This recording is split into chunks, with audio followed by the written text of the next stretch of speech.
Welcome back to another episode of Shedding Your Skin. I again have a guest. I know it's been a while. Last week it was Ken, but before that it had just been me. And I'm very excited to have Justin on here. I get to hang out with him, every Thursday on the RWO podcast. So I'm really happy to have him here. I won't go too long in my elevator pitch. Support USR. They fight for our rights as reptile keepers. I am a bronze member. All right, let's see who's in the chat. All right. Wiz, thanks for tuning in. Be sure to check him out later tonight on his own show. Stan, thanks for tuning in. All right, let's see who else is here. Nana, thanks for tuning in. We got Ken in the chat. What's good? What's good? All right, we got Phil. What's good, man? And Jay Slithers.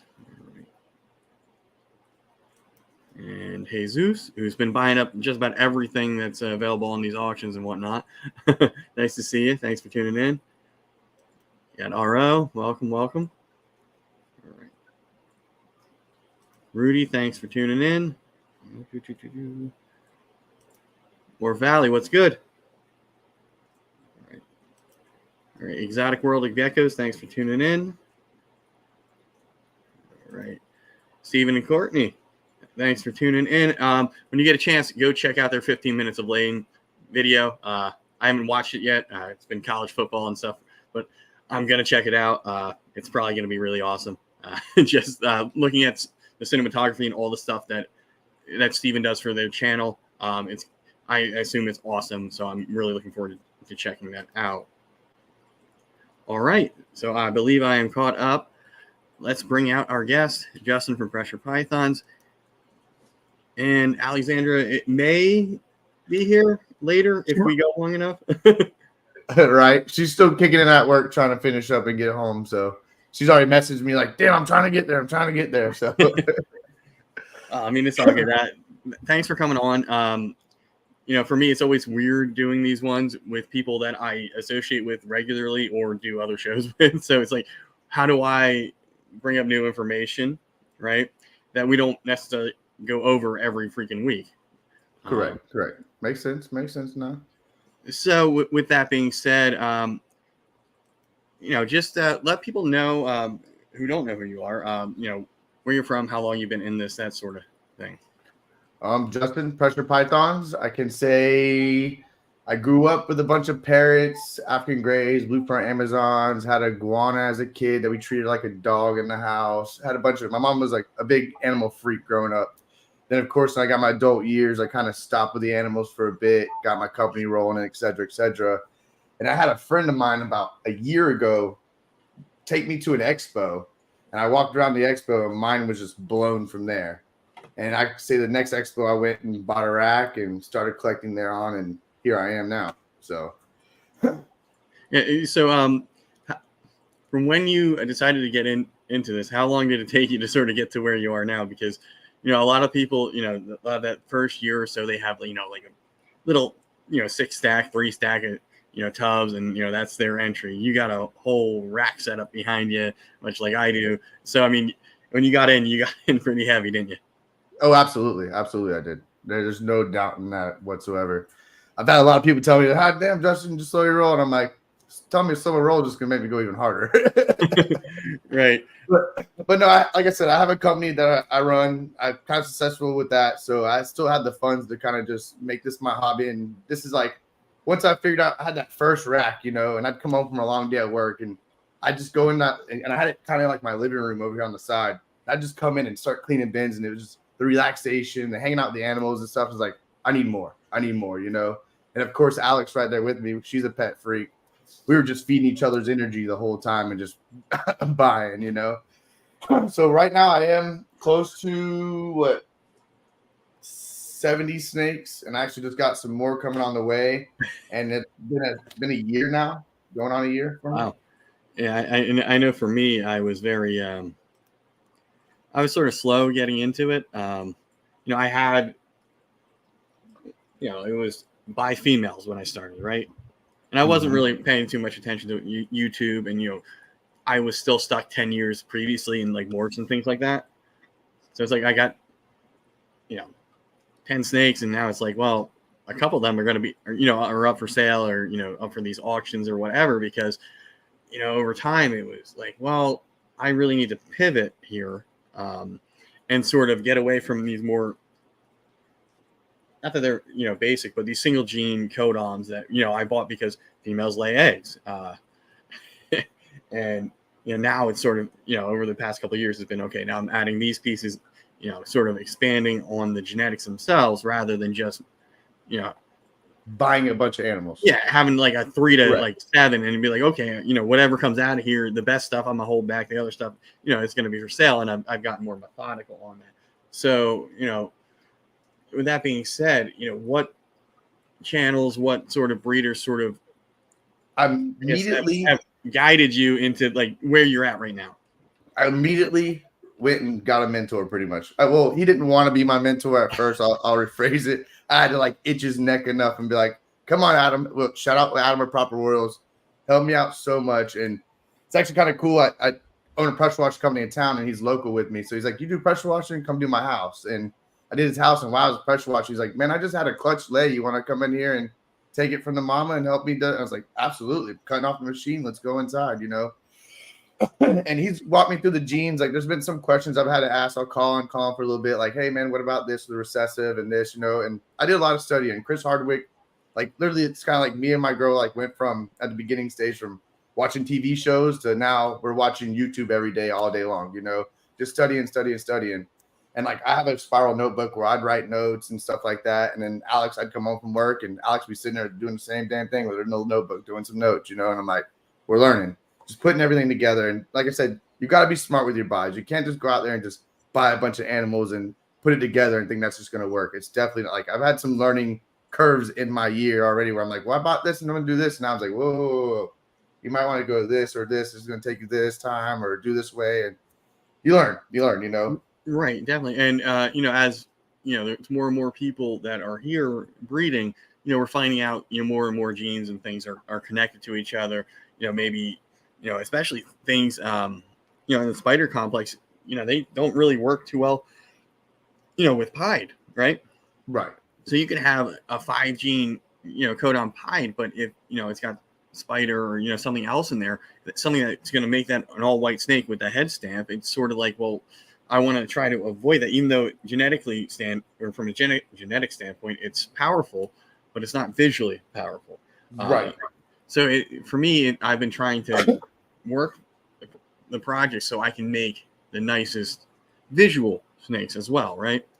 So adding things like leopard, that always looks sharp. Pastel, vanilla, lace, things that are going to make these snakes be bright, pop out, and of course, it's things like banana, which I don't have. But anything in the bell complex, pies, those things are stunning.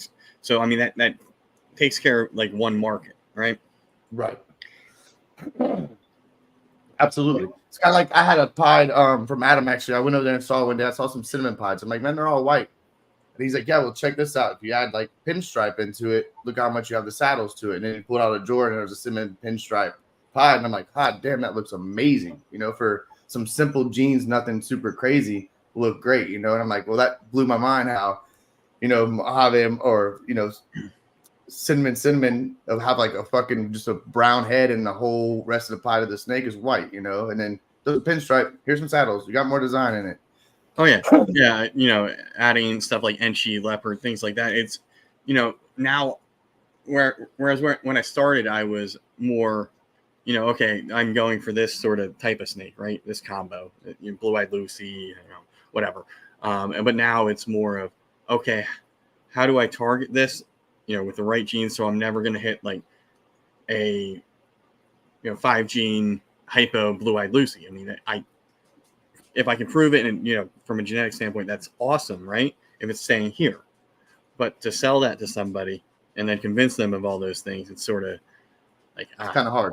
Yeah, right. So so with stuff like that, it's going to be really, really over the top, as far as changing color, like, so blue-eyed Lucy stuff, I want to try to keep that all on one side, so that I have to intentionally pair two together to make that combo. Same, and I want to keep my champagne stuff.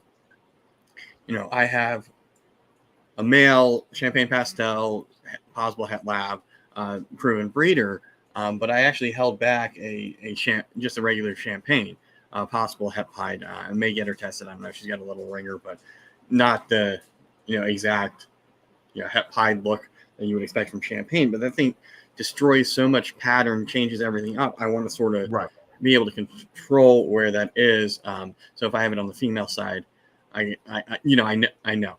It's not like I have the male where I'm running it. Now it's everywhere. Exactly. So I mean, and that was another thing I kind of learned too, first getting into it. I was like, well, I was paying attention to a lot of other people, and I'm like, well, right now everything's evolving, especially in this industry. Everything's evolving, and I knew that I could not go out and buy a bunch of double heads or heads. I was like, my first thought in my head was, I want visual to head. If I'm going to run anything, I'm going to do visual to head. And that's kind of what I did with most of my projects in here. If I have any head to head, it's really a really high price snake, and you can't just go out and buy a fucking visual on some of them, Right. And I get that, especially with some of the newer recessives that have like a really high price point still, just because there's not that much. But if you're if you want to work clown, I have it, I work it, but I'm not really, for the most part, doing single gene clown stuff, right? It's going to be ultramel clown. It's going to be clown plus other stuff. But if you want to get into a recessive project, clown, hypo, those ones are like really easy. Genetic stripe, because you can get the visuals with codoms and not break the bank. So for me, with those ones, it's like, okay, now I'm going to get clown pied with codoms. Something where I'm still doing the same thing you are, where now instead of the it's visual het to visual het, reverse. Right. So everything the worst case you're going to make with no codoms involved is going to be a double het. Females, depending on the project, are going to be better. And I can't say like with a handful of them, I'm doing like the reverse too. Like say I had like a clown het sunset, I want to put like a sunset het clown to it and do the reverse, and then put them together and hopefully hit the odds on it, obviously. Right, because obviously double visual to double visual is going to yield all double visuals. Double visual to visual het, better odds at hitting a double visual than a visual het to visual het versus when they're reversed, versus visual het to double het. So anything you can do to increase the chances of you being able to produce that goal animal, I think is where you need to get to. And even we all complain about sales and things like that. The market's down, prices are down, things like that. But when from a buyer standpoint, when you're getting in, it is great. Oh, right now is the greatest time, and I could say like when I started, I bought recessive heavy, like I have hypo, I have clown, I have ultramel, I have possibly het monarch, I have, I keep going down the list. I went definitely heavy on recessive genes, but I have some incomplete dominant genes there to mix in the mix too, and have some great pairings coming down the road. So definitely trying to be smart with it all. Like I said, reach out to mentors. I don't get just one opinion. I'll hit a few other people that I've bought snakes from, and say, hey, what do you think about this? They're like, do it, go that way. I'm like, all right, cool, let's run it. Oh, and that's definitely one thing I recommend. Excuse me. That was lunch. If you get yourself in with a group of friends or a group of breeders, the one I have in Pennsylvania, we're all various levels, right? You have guys that are doing it, not full time, but pretty damn close to it. You've been doing it for decades.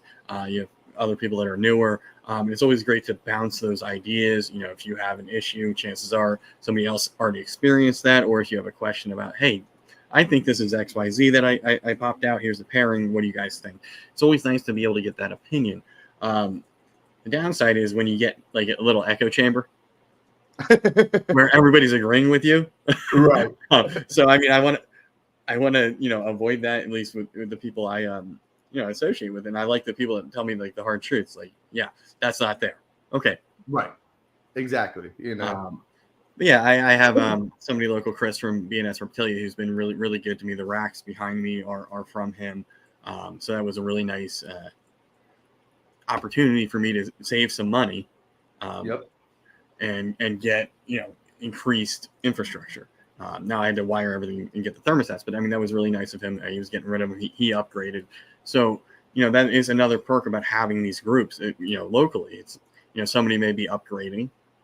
Yep. And now, if you're, behind them size wise or behind them genetically speaking, you may be able to get racking breeders, and things like that. I have a couple of proven breeders that I got last year and this year after, my first year realizing I needed, probably some more proven stuff that I was able to get, just to have, backups, just to have another proven breeder in there. Yep. Because it's, it can be a crapshoot that first year or the first pairing with anything.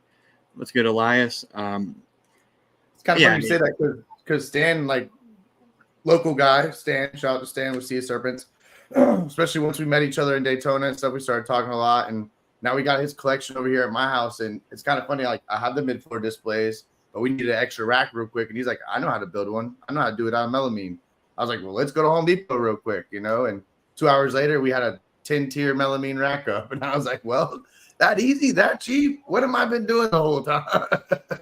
Yeah, but you learn off of certain situations too. Yeah. But even just having the network in general is super helpful. Just being able to meet people. It is. It is. In Pennsylvania, we have some get-togethers with like Jeremy Warfel does a barbecue. Chris from BNS did one in May. Nathan from Infinite Possible Pythons did one in end of September. But it's really nice to be able to see these people outside of, a show, Yep. So we're not bending, of course we're still talking shop because we're all weird like that. And we overly reptiles. But it's nice to, and plus you get to meet their families and things like that. And you get to, become more friends.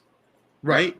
Where you get more of a closer level. You get more of a closer level with them, Yeah, we're going from we're business acquaintances, and we have a like hobby to now we're hanging out with each other, things like that. And I mean, it's been really cool. It's been a crazy 3 years or something like that to see how many people I've been able to connect with, and it's awesome. And if you guys got something similar down in Florida, so I mean, it's really cool to have these groups like that. Oh yeah, and that's like what's really, I can say, is really great about this community. Like I see some people that have been in a lot longer than me, and I'm like, what are you doing? Like, get out there and reach out and talk to people, get into the community and do more. Like it's easy. It's really not that hard, and you don't even have to do like you see. Of course, I'm sure everybody sees me on YouTube all the time, but you don't even have to go that far. Like get in a couple Patreon chats and just chat with some people. And like I can tell you, like I have Unit, I'm in Wiz Tang, I'm in FNA, and I've learned so much off of those groups. I've learned so fucking much off those groups. It's crazy, So, yeah, and what was cool, with being stuck at home during the pandemic, I got to connect with a lot of other breeders that aren't geographically close. And I was working from home. I'm home all the damn time, so it's like here's what we were doing. Here's how we were hanging out, and I've developed some friendships over the years, and it's been great. I got snakes from these people. We chat in DMs about personal stuff from time to time. So it's nice to have, supports, and friends where, when you're an adult, you're like, I got like 3 friends in real life that are not in, the reptile community. It's like guy I wrestled with, and my 2 best friends from high school. That's really my social circle outside of, maybe my neighbors and the people I know in this hobby. So it's sort of been nice to have that additional sort of social interaction that's not just family and stuff like that. So I mean, it's been really great. And yeah, at the end of the day, you may or may not like certain people, but you put up with them, things like that, just like any friend group, right? So yeah, I mean, I think it's worthwhile. It's the best way to sort of get into the community. Join these Patreons when you're very new. I personally right now I'm not in any, just because one of the things I found is that I can just DM the individual. Not or individuals that I've met through those Patreons when I was a member. So it's sort of like I'm in that weird limbo where it's like it for what you needed it for, pretty much, and now you don't need it as much. So you're like, well, I can just reach out to these people. I'm on another friend level with them, so why do I have to be in this Patreon and do the other bullshit in it? So I agree. I understand that. You're not telling me nothing I don't understand on that aspect. So right, and at the same time, for me, am I going to pay $50 a month? Well, what's that add up to? $600 a year? That's a snake.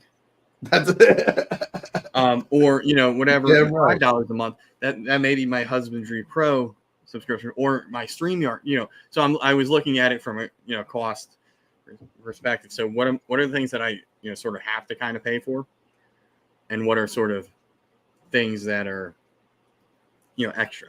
So I cut down on the Patreons, the subscriptions, things like that. Even for streaming. It's like, okay, now I'm doing a StreamYard. I know that's monthly. Husbandry Pro, that's once a year now. And eventually, when I have more animals, more market, that'll be monthly. So I'd rather spend on those things than the Patreons. But if you want to do that and you have the extra money to do that and support these people, that's fine. Right. That's actually, like you're saying, though, you got to look at it as a business point of stance. You own your own company now, so you're like, well, do I want to put my expenses towards this, or do I want to put my expenses towards this? Whatever's going to benefit yourself at that time or in the future. That's more what you got to look at it as. And speaking of that, I just went and did mine 2 weeks ago. I got my LLC, and I finally got it done the other day. So now Pressure Pythons is officially an LLC here in Florida. Nice. And did you do the? Did you buy everything from yourself? As far as that paper transfer of assets from one entity to the other. I know some people eventually, like what I'll do is kind of like I did my pressure wash company. When I started out, I had a chunk of change that I got, and I put it towards my pressure wash company. Well, over time, you pay yourself back for that. You can't pay yourself all back that first year, so you could do it within a fluctuating of a few years. But I can pay myself back if it pays in itself. And this is a hobby. I'm doing it just because I need a license. I wanted to get some more like Missouri and try to work on getting some cocoa. So I need that tax ID to buy bulk, etc. So now it's just like, this is a hobby. I'm doing this for fun. If I went 5 years and didn't make a damn dime, it wouldn't hurt me, not whatsoever. I'm still having my interaction with these animals. I'm having the fun doing what I want to do. So it's like, it's all about the fun at the end of the day. It's all about my hobby and my getaway, And it's kind of funny because now we put it in this room, and it's like, I could walk in here and just release, relax, let all the steam, let everything go, Right. Not to get too, business heavy, things like that. But one of the advantages of, having your LLC and things like that is you can buy in bulk, right? So say you spend 10 grand on whatever product and you only need $1,000 of that. And you sell 9 grand of that at cost or less. So you recoup most of your money. And now that 9 grand, you've already written off the cost. Correct. So now 9 grand comes back in, and since it's at or below what you paid for it, it's tax free. So I know Bob Boo has talked about doing that with racking and other things. So that's one aspect. So if you can get animal feed in bulk or cocoa, things like that. That's another avenue to look at. It's plus we're at the end of the year, so whatever you're buying now, you can write off this year. Right. And a big thing too, I try to tell everybody, like, I have an accountant that runs my personal company, not the Python stuff, but does my pressure washing company, and I'm going to use him all for this as well. Accountant is the biggest way to go. Like, you want to be successful and have a good, and they're not even expensive. Half of them won't even charge you until you go do taxes anyways. Just bring me all your paperwork, or call me here and there and ask me what I should do with this or that, Like, one of my accountant actually happened to be a buddy I went to high school with that worked for one of the biggest accounting offices here in Jacksonville and worked his way up. So now he's been my number one guy. So, and it's cool to have that because I can just call him, what do I do here? What do I do here? And the walk step process is easy. Oh yeah, definitely. So not to, like I said, not to bore people with like the business stuff because, that's a whole separate, yeah, it is. If this were a podcast on that, right. we'd mention that first and foremost. But this is about, ball python breeding, reptile breeding, and we just want to keep it toward that. This other stuff's sort of tangential. Exactly, it's kind of irrelevant. Just do your thing, Right. And I am not a financial advisor or anything like that. So please do not listen to me. These are just things that I've heard and have repeated. Just want to make that clear. Do not take financial advice from me or, any advice, really. Well, before you take any advice from one person, anybody in the audience better be getting advice from a multiple persons before you make any decisions. Right. So. I want to put out here, like, I'm not an expert except for in like sort of what I do for a living. But we're not really talking about that, so it's not prudent to discuss those things. A lot of these things are my opinion and my thoughts on subjects. So, Correct. And in reptile keeping, breeding, things like that, there are many ways to do it, and not necessarily one absolute correct way above all. At the end of the day, what matters is, are your animals healthy? Yeah. Yep. Whether I have them in tubs, in racks, in vivariums, are they healthy? Are they thriving? That's all that matters at the end of the day. Or let them free roam. We may disagree on how to do it. No, I am not. I am. I deal with finances, but not in that thing. I just determine rents for people. Yeah, I mean, I feel like now there's such a wealth of information out there. I hope you glean everybody listening, you glean some information from this about me, about Justin, or any other guest I have on here. You get some entertainment, maybe you get a different idea about something, but, I'm not an expert in this or, just about anything, like I said. So, I want to keep this to, what it is. It's two guys right now talking about ball python breeding and our experiences. Yep. All right. So, thanks, Phil. All right. So you've been doing this for a little bit, and you're starting your first year of parents, right? Yeah. How many girls do you have pairing right now? Right now, I have 1, 2, 3, 4 pairings. Working on the 5th one. Okay, sweet. Yeah. So I mean, for me, I've gotten about half of what I've paired. So as long as I improve upon what I did last year, I'm fine with that. This past year was a freaking disaster for me. I had like 11 eggs and only had 4 snakes, something like that. Was not fun. But it's one of those things you experience. You're gonna have bad year, bad clutch. Things happen. You can plan as best as you can, but sometimes eggs will go bad. Sometimes snakes won't come out looking the best. And unfortunately for me, that happened this past year. So we're past that. We're looking to sort of different pairings. Try as much as I can to avoid that in the future. But so before we get into your projects and things like that, this sort of dovetails into it. And of course, it's from Steven. So Steven's asking, what got you interested in Sunset and working that project? I could say what got me into it is actually him, Steven himself. I was on his Instagram looking at some of the Sunset, and then I went to a couple shows, talked to a few people, and they didn't like it. They didn't like it at all. And I'm the type of guy that, like, somebody doesn't like something, I want to like it, and I want to make it better. So, and that's one of the snakes that everybody's like, well, if you add this, it looks like a brown turd of this. And I've talked to a few people lately, and they're like, well, I want to do, and I hear the whole thing now. Of course, Brock showed the puzzle, and it's like the whole hype now. Everybody wants to go hypo into Sunset. I do, but I kind of want to go a little different route. I'm not gonna disclose all of what I want to go with it because I don't release all my secrets. But yes, I will be that guy right now. No, I totally get that. I mean, there's some pairings that I've not people may know what I have, but not necessarily the direction I'm taking certain things, because at the end of the day, if I have that idea now and I don't have an ingredient, somebody else that's further along in that project might go, oh yeah, that's a good idea, I have that, Right. And then jump me in that having that idea. So there's certain things in the recessive projects that I'm working that I'm not necessarily going to be 100% open about the pairings themselves.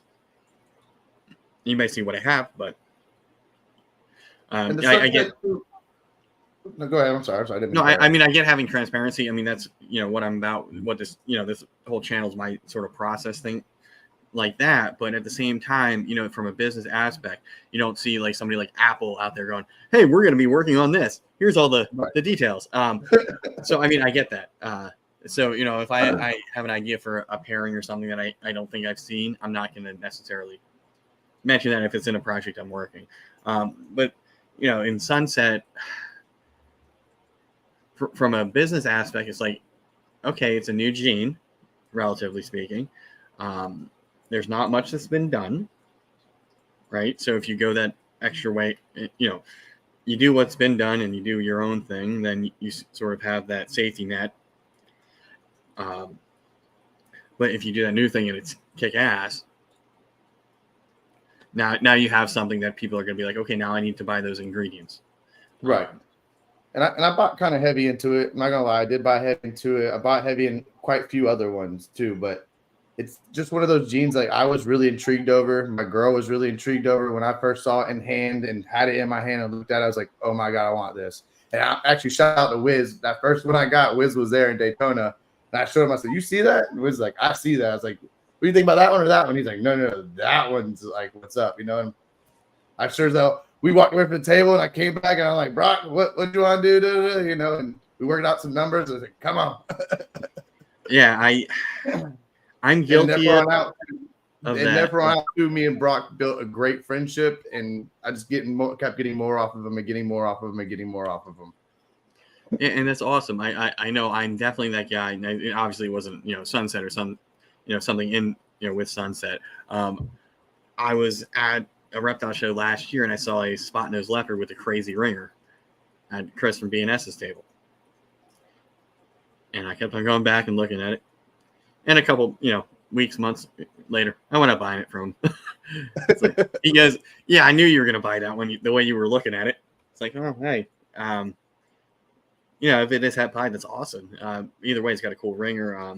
I don't think I'm going to go, because it's leopard and spot nose. If it is hat pied, if I go that route, then I get that white snake with a head stamp and sort of right defeats the purpose. So I'm trying to figure out what route I'm gonna go with that. Maybe put a clown to it, something like that. I mean that's cliche, make Batman's. But what else can I put there in that project that's so popular to make it different, make it stand out? Right. Or do I just, go ultra melt and solve that problem right away? So, I mean, it's just looking at things like that. You mentioned that you're into Sunset. So before we get into your projects and what you're willing to share and showing off snakes and things like that, what is your favorite incomplete dominant? Incomplete dominant? That you have, that you want. I mean, there's a lot. It depends on the project, right? Right. It depends on the project. Incomplete. I believe black pastel is definitely one of them. Furrow is definitely another one of them. It's not a recessive that I'm rocking on that there's not a lot of people having. I like the furrow. So there's a handful of them I could go down the line on. Cinnamon for sure, but then you got the lilac part of that one, so it's not really all incomplete to me. But yes, you got different parts. Like, let's see, banana's good. I got a bunch of fucking banana, but I mean I can go down a list of them. There's a bunch of them, man. So yeah, I mean for me, I if you looked at my collection, you would think I love pastel, just because it's there, like in almost everything. I think of the snakes I've produced, all but 2, 3 have been pastel. It is what it is. When you have a couple supers, it just happens. This year, it just so happened that my one collection didn't, produce anything. I did hit a puma, which was nice, but it was kinked. And it died in the egg. And I hit at least a pastel super butter. may have had leopard in there. I mean, there was a couple things in that clutch that were kind of cool, but everything's passed out. I'm trying to get away from that in combinations where it doesn't work. Right. But I have DG, I have lace, I have hypo. Those are places where it works. So it's sort of okay. I'm waiting on my lace whiz. I know you're in the chat. Yeah, I mean it's nice. I got mine for a steal at a pet store. It's like $65, and I had to do a double take. And I didn't at the time. I didn't have anything that I could pair it to really. I mean, I had females, but it wasn't like anything. Okay, this is where I'm going to put this. It's like that price. I can't not get it. Plus, as a male, and it's going to be ready to breed soon. So. Right. I did buy my first big incomplete that I bought in. It was probably acid. I did buy a handful of acid, and I got some of the original. I would say like the granddaughters and grandsons of Josh Jensen, the original acid. So the OG. Nice. So speaking of acids, I do have a pastel acid found. Possible confusion or acid. Possible hide girl, and for those that have followed me, been watching. That thing did not eat. I was assist feeding it. It had so many issues. So last week, I got a mouse for her. She ate that mouse on her own. And yesterday, I fed her an ASF. She ate that on her own. So, I mean, she's starting to eat on her own. They're definitely smaller, but, the fact that she ate back-to-back weeks, I am ecstatic. Right. So, I mean, have you run into that with the acids that you have that they're sort of, picky eaters, finicky? I was actually kind of warned that on one of them that I bought. I was kind of warned it, but I never had any actual issues. I had one that like wants to be picky and probably take a week or two off and then want to eat. But besides that, I don't really have too many bad response issues on it. Of course, I did have it, and it's kind of funny because those acids that I have were actually on frozen thawed for a while. Took easily, no problems. I had other ones that are being more of a pain in the ass for me than they were, but getting them from the frozen thaw back on alive, they were being picky again. And I'm like, why? What the hell? Yeah, normally it's the other way around. It's normally the other way around. I'd open it, and I don't know if it's because, like, and I was reading a thing with, like, ASFs, like, in the wild, a ball python will go in a hole with ASFs and will only pick and choose which ones they want and then have their litter, and the litter will cuddle up next to them. And literally, when they choose they want to eat one of the babies out of it or whatever, they'll eat. It's just one of those wild documentaries that me and Alex were watching. She could tell you like the name. I'm down with names, but she can tell you the documentary. But it's kind of cool watching that and learning that. I'm like, well, and then when I swapped over and I have ASF, so I put ASF in there with them, and they're just snuggled up to it like, this is my buddy. Da, da, da. And I'm like, will you eat the damn thing? Yeah. So right now, since like I just started in ASFs a couple months ago, I produced my first litter. They're almost to the point of being weaned. They're getting close. But I've had one assist feeder that is no longer assist fed. And every hatchling is just readily taking them. And of course the acid, and that's awesome. So now I have that, smaller thing, for these hatchlings rather than feeding it, rat pink or, something that's not going to be as nutritious. So that's been awesome. So I just have one hatchling left that's still being assist fed, and she was a little smaller. She's got a weird eye, but she's readily taking the assist feeding. So hopefully, another week or two, throwing the ASF in there overnight, and she'll go. Right. But that's the fun part too, is doing that assist feeding, because I had some of Adam's clutches when he had to move. I had some of his clutches here. I had to hatch some of them, and I actually kept one of them out the deal. I still had to assist feed him after I mailed him the babies, because he's going to take care of the rest. So I just got him there to him real quick. He took care of the rest. So I had to assist feed. So it was a little learning experience. Well, then I got a couple more that I purchased that weren't. He's like, look, I'll keep them until they're ready. Or if you want to just go ahead and I was like, no, I want the experience. Ship them to me. I'll go ahead and assist feed them. And it took me last week? The last one finally ate on its own. So now I have no more assist feeding. And I knew that I was doing pretty regularly. So, and that's a fun experience. I've learned how to do a little trick to get them kind of, if I can get them stretched out, I can kind of on a table real quick, put it down there and shove it in there, and they'll hold it down once they start wrapping it, throw them in a bowl real quick. Yeah, and that's what I love. If they start to wrap, I'm like, all right, I know it's gonna eat. There's other times where it's doing the thing and then it's gonna spit it up. Hang them upside down. That's what I was doing for a little bit. Like, I hang them upside down for a second, and then when I laid them down, they'd want to wrap it, and it, just so he couldn't gurgitate it up real quick on me. You know? Yeah, and that's been an issue with some of these. Even the acid, it will like attack everything, but never coil up unless you just leave it alone. So hopefully, she goes again next week and starts putting on the weight. But yeah, having that variety, from ASFs to Norwegian rats, it's for me, it's great. Right. And now I will have no issues having anything appropriate for a hatchling, even if it's a run. And that's sort of a cool feeling. But it's always exciting. When you do have that run of the clutch that you got to assist feed, it's so exciting when it finally eats on its own. I had one. I was assist feeding it for like a year, right? Oh wow! It was ridiculous. And I had said, hey, Darlene from Crew, it's yours if it can start to thrive. I'm not. This is a pet, right? And the second that thing, I was like dancing. Like that was such a good feeling because like I felt like I was propping that snake up for so long, like this, defied nature, if you will, and it was such a great feeling when that thing finally ate. Because it leaves that itch in your brain is like, is this thing gonna live? Is it like I have to keep doing this for so long? Is it not something going on with it? What's going on? Like you said, that last one that I had, it would strike all the time, but wouldn't take it. I'm like, God, please, man, please. And that one time he finally did by himself, me and Alex were literally in here like jumping up and down. Had some drinks with me, so I did a little celebration, Yeah, I mean, it's a good feeling. But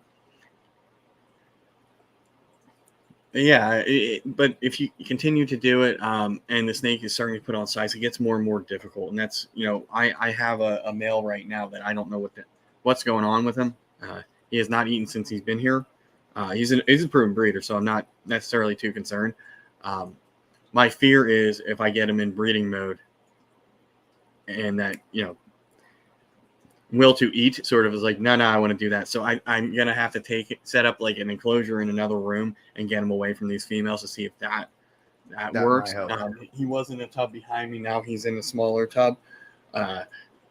Still, he made an ASF buddy last night, and the ASF was still here when I checked this morning. So, I really need this guy to start eating because, he's an ultramel hep hide, and that is like one of the projects that I'm working on. And this guy, I have a visual hide that's breeder size, and I can pair the two of them and make, pied 100% het ultramels.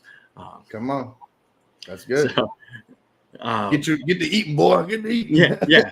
And it's like, he's like the sort of key because in the following year, I will have a pied 100% het ultramel growing up where I can do that visual het to visual het pairing, and every worst thing I hit is a double het. There's no codoms in there, but it is what it is. Have you tried even giving him like a hide? Because I had one that wouldn't for a while, and for some reason I put a hide in there and snap. Yeah. So that was one of the things with the acid that's I don't know if that worked in the change in prey item. One of those two things worked. I did put a hide in when he was in the bigger tub, but still nothing. Nothing.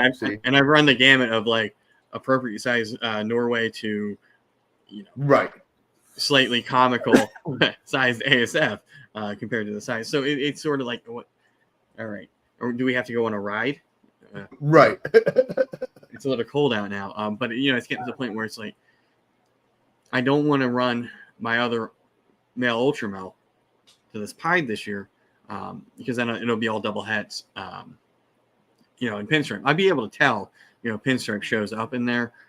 Right. But that's, it's a dominant gene. So it's, I already have it going to my cinnamon, which will be nice. Give that cinnamon pinstripe het ultramel. I think that'll be cool. Fuck yeah, it will be. Either way, even if they're males or whatever, $40 at a show. Yeah, so I'd like to see the combo period into a visual ultra cinnamon pinstripe. Would you say cinnamon pinstripe to ultra? I think that, yeah, I think that's going to look pretty cool. Depending on what other things I can work in there down the road. I just don't want that pinstripe to ultimately be too much in the final combo. Right, where it's like I threw other things in there, and now it's sort of, well, I see more pinstripe than anything else. So we have a joke in the Pennsylvania group where whenever you want a result, change the water bowl. She didn't lay eggs, change the water bowl. Not eating, change the water bowl. Whatever. And it's just sort of become like this inside joke of anytime you have an issue, do that. Water bowl. And because like 3 out of like 20 times it actually worked for whatever the desired result was. we thought that was kind of funny. So we've been chatting, having more of a conversation than anything. So back to you, since I've been sort of on these snakes that aren't eating. So you got 4 to 5 pairings going right now. What are your major goals for this year? 23 into 24, as far as your pairings. What's your what's your that all junior that you're hoping to hit type of thing? The all junior that I'm hoping to hit is actually one I recently did, and I have my pastel GHI freeway that I put to a pastel OD, and I'm hoping to I think I was trying to hit some, which it's a high odds. So, but I want some super pastel freeways is where I really want out the deal. But let me see, I had it all written down with it.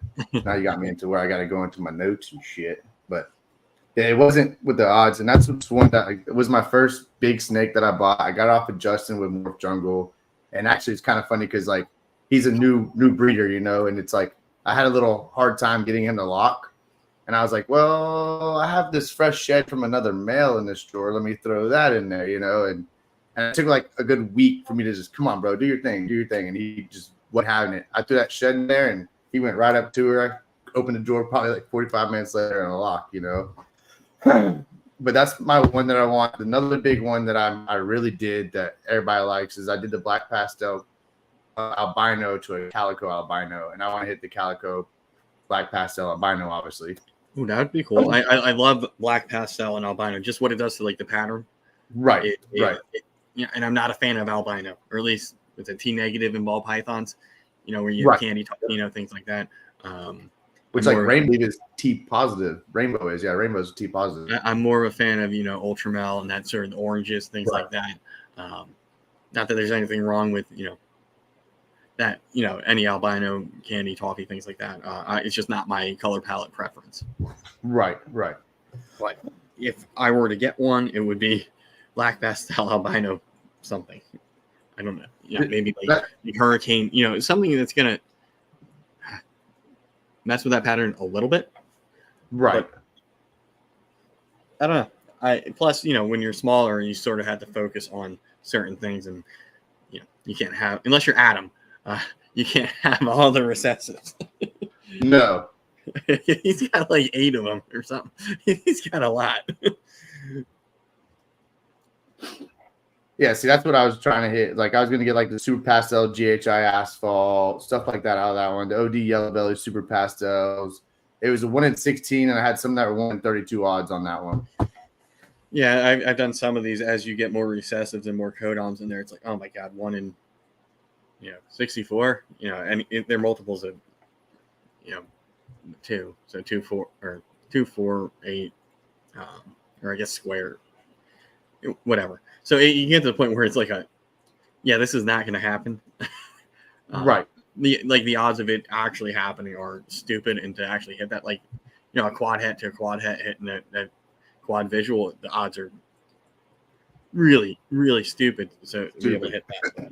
So what you're looking to do with the freeway then is sort of you're adding supers. Yes. I want the super pastel aspect is where I really want. And I want the OD, and obviously I want the asphalt out of the freeway, etc. Yeah, I mean, I have a highway male here. Of course, the GHI is a plus, so come on, let that GHI go there as well. Yeah, I do like that, especially if you're going to work it like into clown. I really like, I have a GHI clown male that I don't know exactly what I'm going to do with it. I do have a gravel clown hatchling growing up, so that might be, at least the idea right now. Sort of a GHI gravel clown. And then I can take the, highway male if I hit a female and put that to hit your highways and all that stuff. Keys, rocking the keys constrictors. And actually, the one I'm working on now, I was just gonna say I have a super gravel pinstripe that I want to put to a highway and make more gravel, obviously. And the beauty of that is that there's no testing them. There's no testing them because everything has to be gravel. Yep, have to be. Right. There's no doubt in that. Right. So it's going to be yellow belly, or pinstripe. Yellow. Well, yeah, I mean, yellow. that's in there. I'm just looking at the acts like super, right? So you're not guessing. You're gonna hit the freeway or highway or whatever, and it's that. Everything else has to be. There's no single gene. Everything's gravel. Yep. Yep. So I mean that's cool.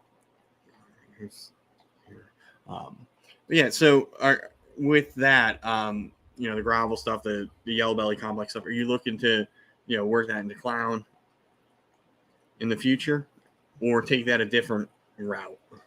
I haven't quite gotten to that part of it yet. I've just kind of like, I want to make some more highways, etc. I want to make, some gravels, obviously, and I'll hold back a handful of what I want for some projects. But I have so many combinations I could do now with what I have.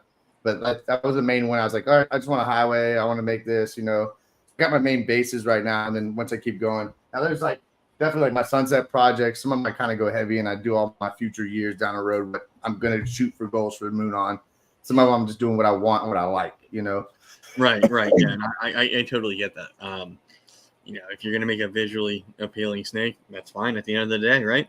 It can be right. A couple $100 to a couple $1,000. I mean, at the end of the day, if it's still eye candy, it's eye candy.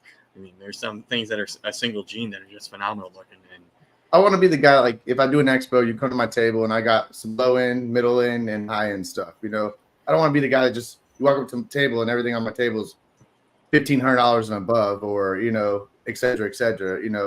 I want to have that whole price market of everything on there. Right. And I've got some local pet store guys. One guy I grew up with in high school that owns a pet store. So if I did have to wholesale some of them, I can make a phone call real quick and get rid of a handful of them. It wouldn't hurt me or hurt my feelings any, Yeah, and if you're at a show, now we might think that a triple het girl with that looks like a normal, right? We might think that's a banger, right? That's a good buy for quite a bit of money, but at the show, and it's sitting next to a $20 normal. It looks like a normal. Right. So it's those genes are obsolete then at that point. All those hets are obsolete at that point. Yeah, when I was working with we were standing next to Chris. I'm like, all right, what do you got here? They might be the head ultra males. I'm like, okay, let me see. Is there anything that you have here that that I could buy, type of thing? Because we're at the show. You're looking for mostly pet people. If they're not, they're going to be asking you the typical questions. What was the pairing, all that jazz. So if you ask that, and oh yeah, here's the pairing. Now it's a double het or whatever. And then you go, if you're me, you go, okay, I will take it for that price. Yep. Because you're used to that sort of elevated price for having the recessive stuff in there. And actually, it's kind of funny. Like I said, like when I first beginning, I did buy some snakes, like even some for the auction. I'm going to do like, I could sit back now. Like I bought them at one point for a certain point standpoint, and I'm like, and now I kind of upgrade them before I even got to pairing them. So it's like, well, you got to go. And it wasn't more like I wanted to go that route. I kind of went to show some buddies knew some of my projects and like, look, I got this one for a really good deal if you want it. And it's like almost like couldn't walk away and not buy that snake, Yeah, and that's one of the issues I have. Somebody will be like, hey, do you want this? Here's the price. And I'm like, I don't need it, but the price is, too good. And now I have a couple of these animals now where it's like, oh man.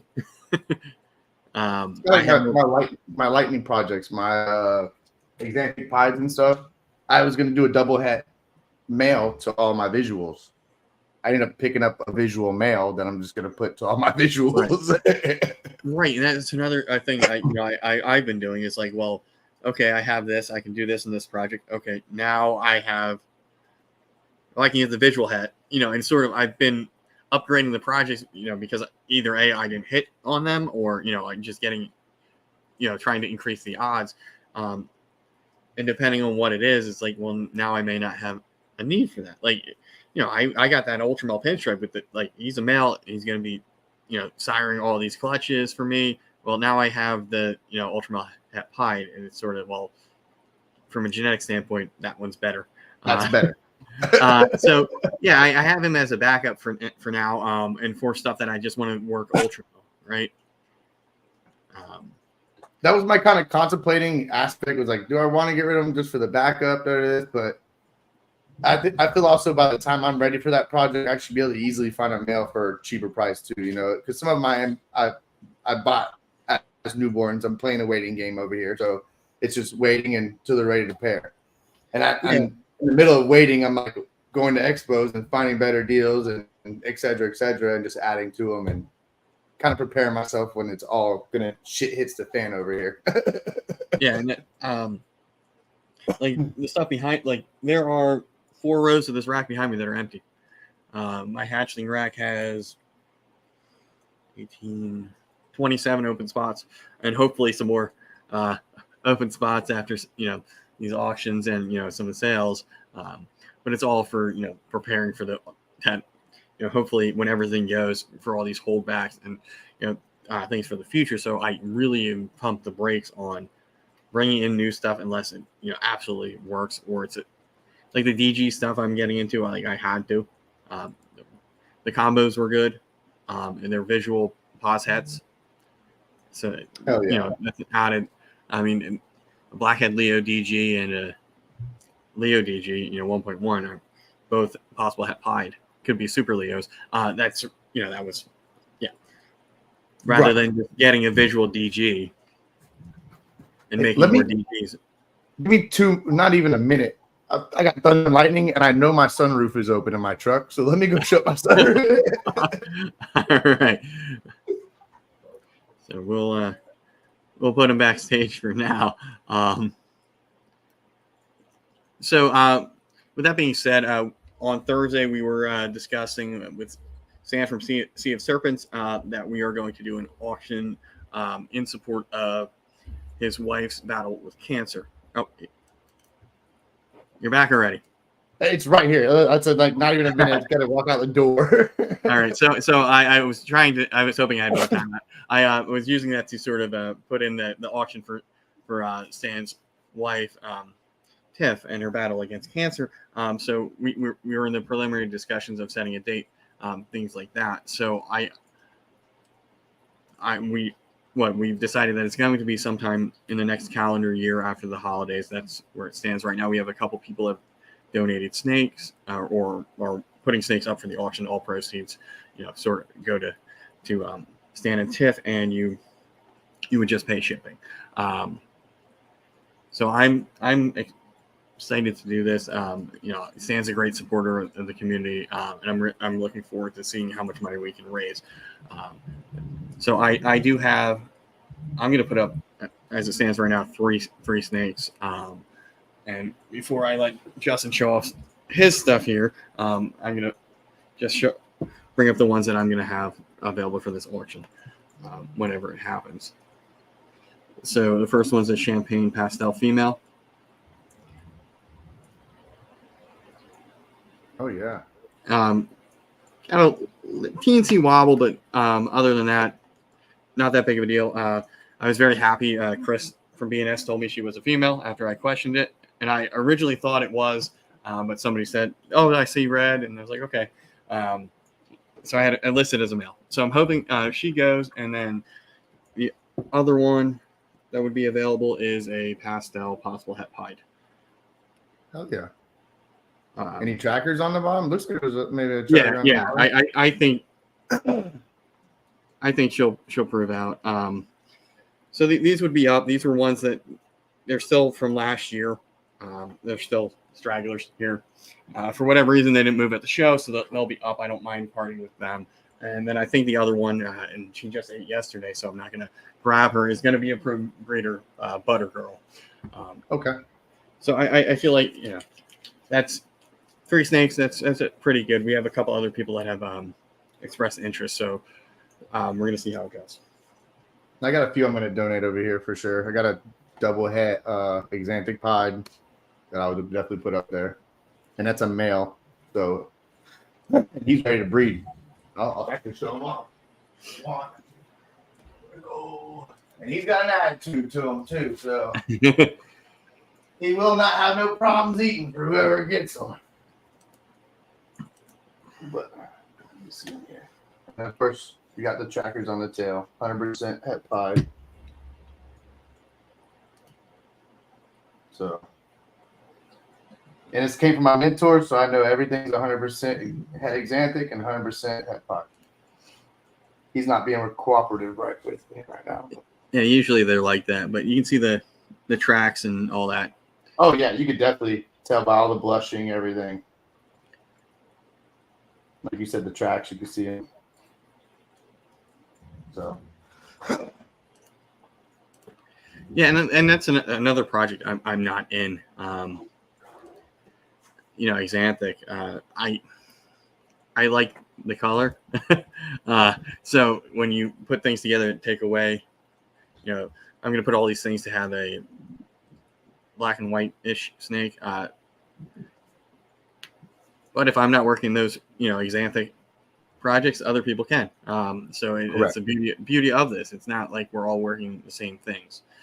So we need variety, and don't necessarily follow the leader. Hell no. I'm the guy that's in it's like I see everybody going this way, I want to go this way. So that's how I am though. In my mind mentality, that's just how I am, period, in life. I see a lot of people want to do things one way, I want to try to do it another way, just how I am. Yeah, and like I get this.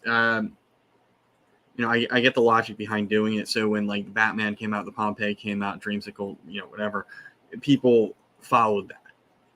But what we have now is so many clowns and het clowns that it's not funny. You ain't lying about that. And we're wondering, collectively, why are certain projects losing value? Why are, what's going on? So not only do we have an overall recession and a dip, but we have an excess inventory of certain things. And when you have a lot of something, the value, inherently drops. So, you might be getting something for, I think like Brian Barczyk said on Thursday, 20 cents on a dollar compared to what it was worth before or was valued at. Now you can, depending on the project, you can sit on it and, hope to, get that on the climb back up or, as it, the inventory goes away, there's less things available, things like that. Oh, it's Mike's birthday? Yep, it is. Happy birthday, Mike. Yep. Like, what are you, 29? He's 24 and many more. But somebody said it's Mike's birthday. I hope it's Mike's birthday, and that's awesome. It is. All right. I didn't normally, people are sharing stories about that stuff, but anyway, yeah. So we have a lot of clown and a lot of pastel. And it's Joe's birthday today too. Yep. Awesome. Happy birthday. Yeah, and so one of the things that I so clown is so popular, right? Because of those projects. So everybody's making clowns, and one of the things that does not look good in clown is single gene pastel. Correct. Well, it looks good in other stuff. Stop. At some point we decided it has to look good in clown. If it doesn't look in clown, get it out of your collection. Well, Pastel looks good in Xanthic, DG, other hypo, other things like that. So it's like just bump the brakes. It still works. Now I'm selling them males for like $20, and it's like, man. I feel like every gene eventually is going to do that. Like, it's just, you got to think, it's just getting into this evolving where people are working so many with the genes and stuff. And like you just said, pastel is like over. I mean, look at Morph Market, shit ton on there. Clown, shit ton on there. It's just slowly, we're going through slowly of all genes. Now think about it, 20 years from now, there's going to be a shit ton of other genes that there's a lot of on there as well, Right. Or we wise, everybody's starting, like we're picking. It's like we're picking a gene and working the hell out of it, and then we not pick another gene and work the hell out of it, and not pick another gene and work the hell out of it. And it's kind of like if people did kind of like what you're saying, spread around and just do your thing here, do your thing here, there wouldn't be an over fluctuating of this gene or that. A lot more other genes would be spread out and leveled out. Right, but it also works. And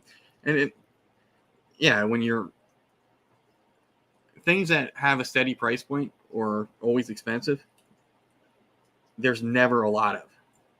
Why are Bentleys so expensive? They make like 10. Right. There's a waiting list for them.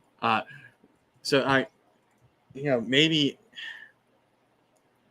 if I were to get into, like, say I discover the next bang or the next banger gene, right? I'm not selling that. You're going to control the market on it. You're going to control the market. Because the second I let that go, somebody else that may be further along than I am can put it to a bunch more stuff. So it's sort of, hold on to that.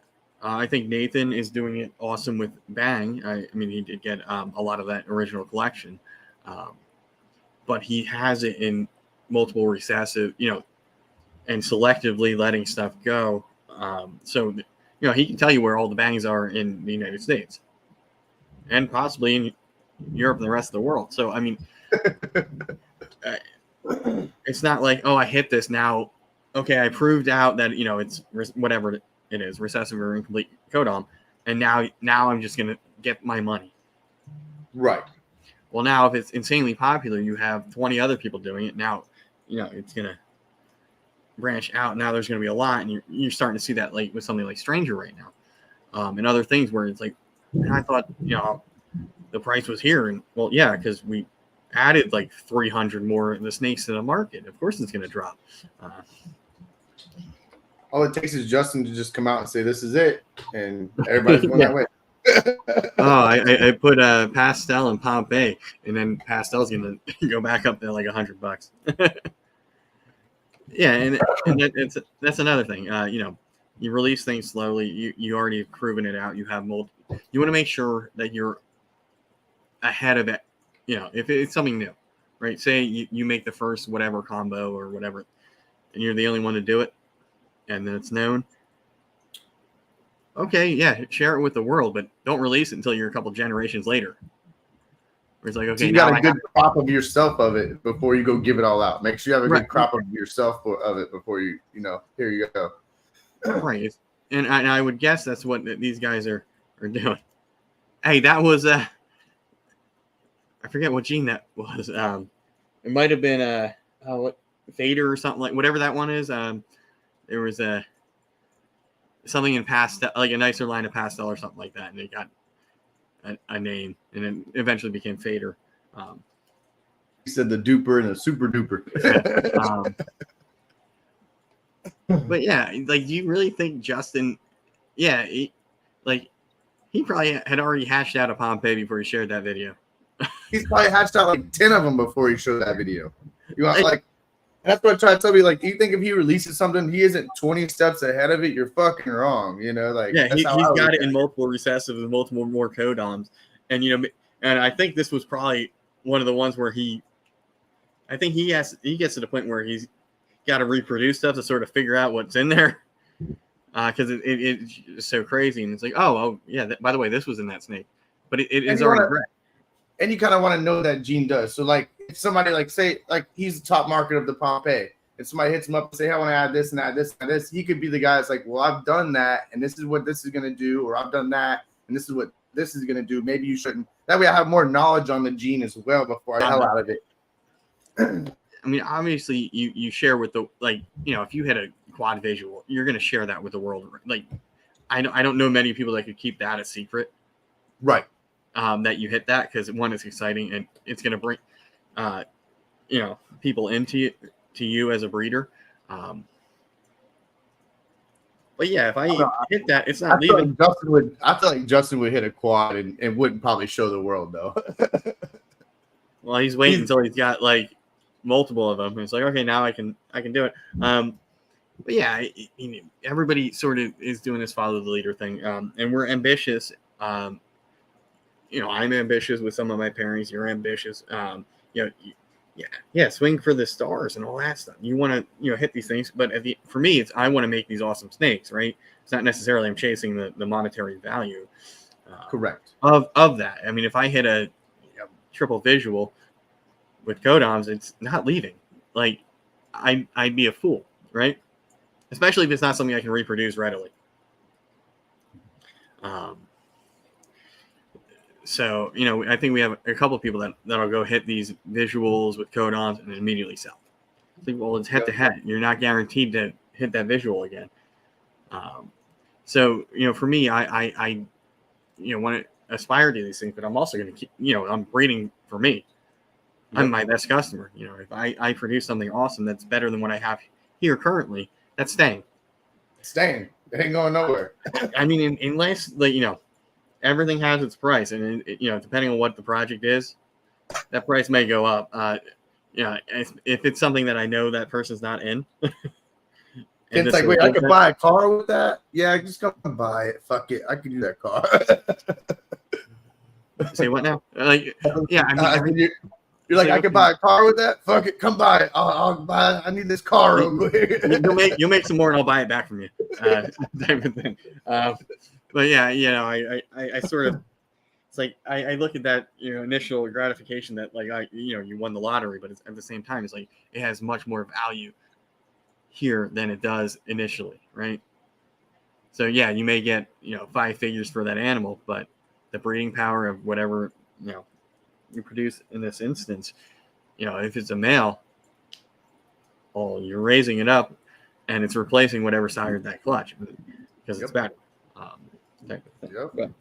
So what sort of since we're, you know, talking about these higher end animals, what are your you know, upper end recessive projects that you're working on, you know, double visual, things like that, or striving to getting at?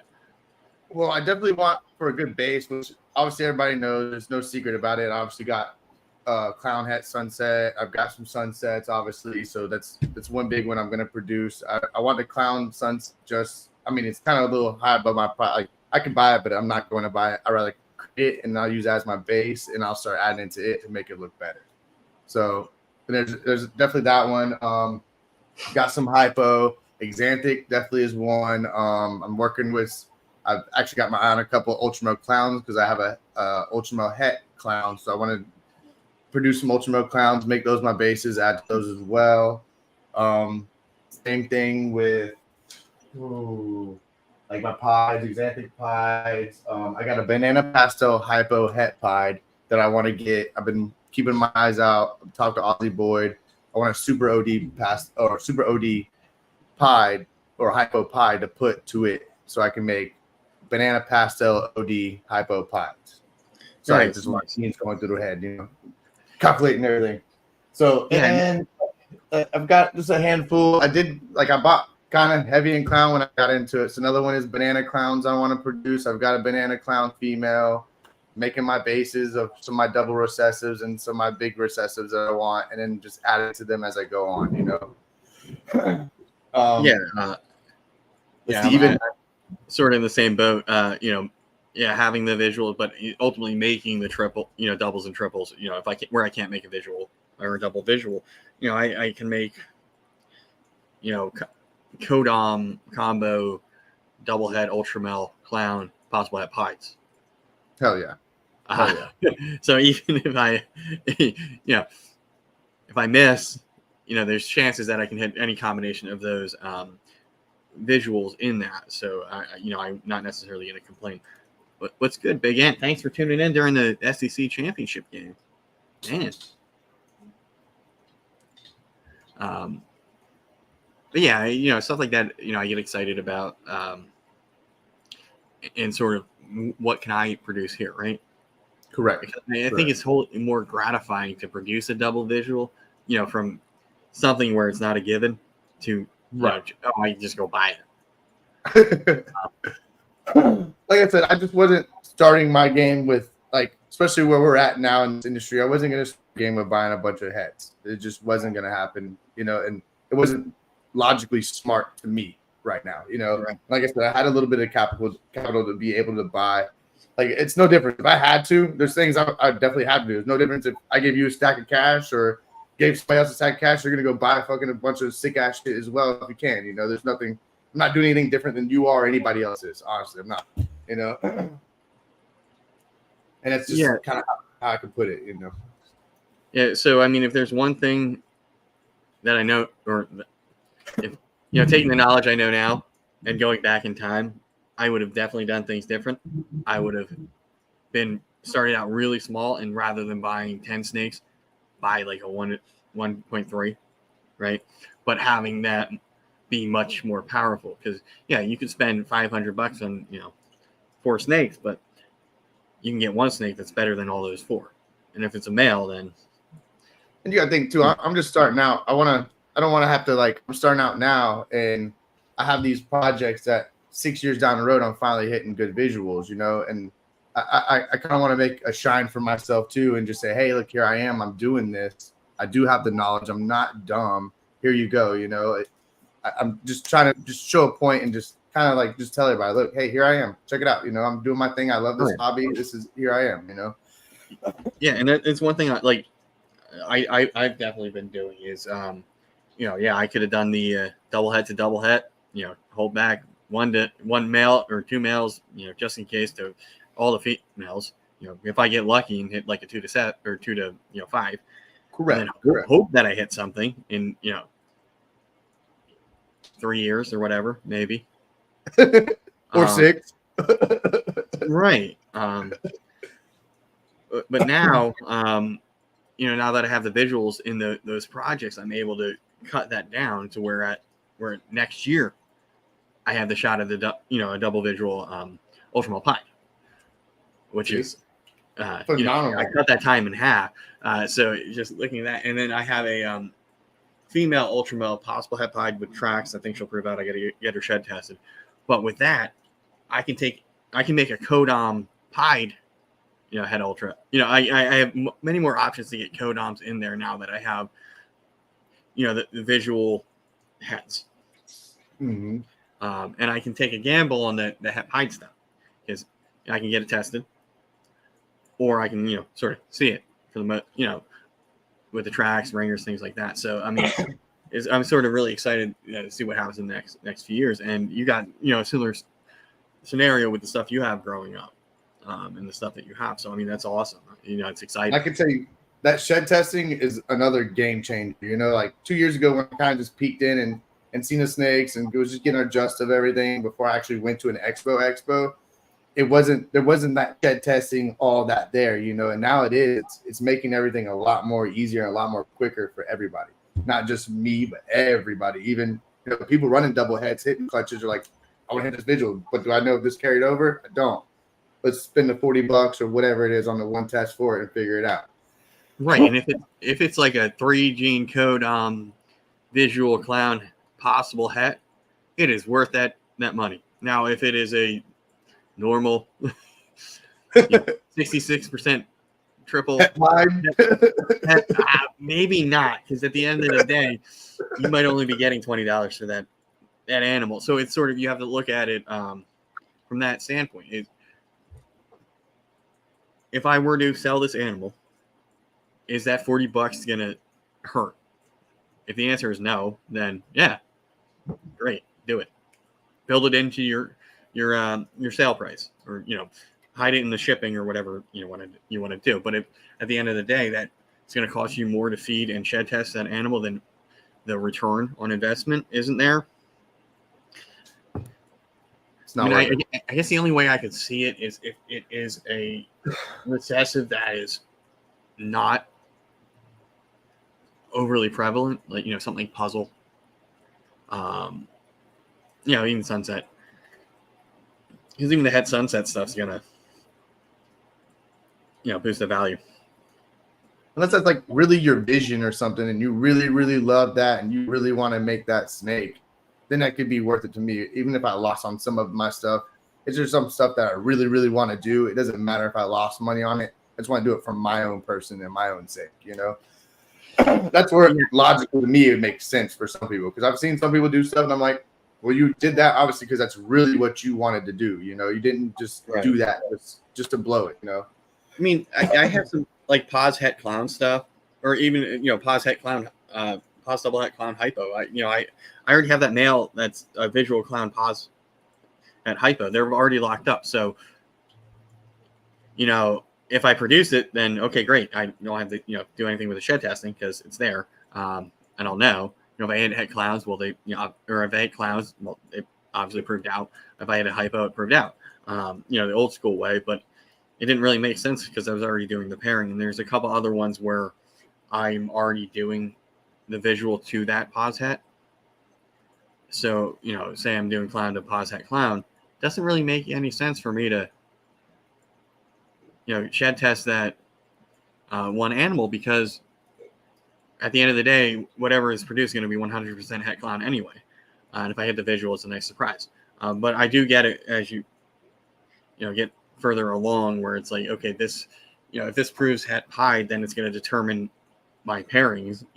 Where it has a bigger impact on your projects. Because I mean, like my acid or pastel acid het clown, possible het pied, if it proves out het for pied,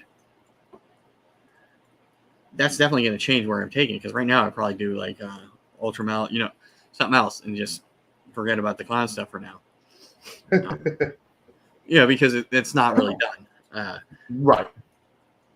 So for some of these other ones, it definitely will steer how I'm pairing. So I'd rather do it at that level than deciding what I'm going to hold back, type of thing.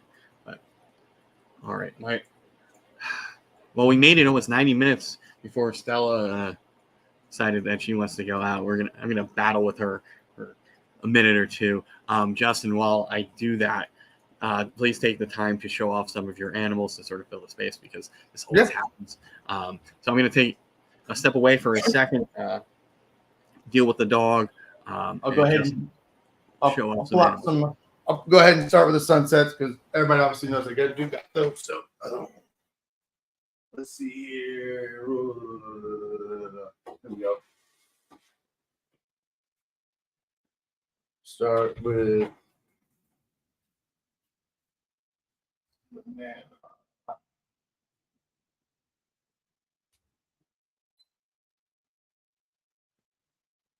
That's a banana sunset there. And actually, Wiz, this is the one from Daytona. If you're still on. Nice and pretty. And let's see.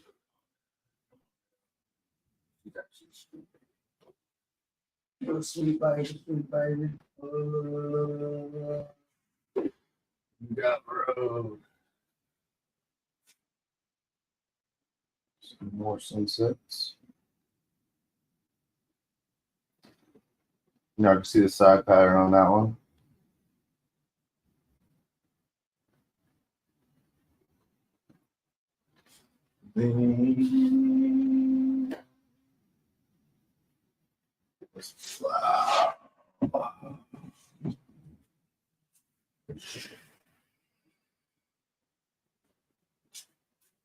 Some cloud at sunset. Now you can see the dorsal on that one, all the clown influence. Y'all guys can hear me. I'm battling the rain too. And then the head stamp.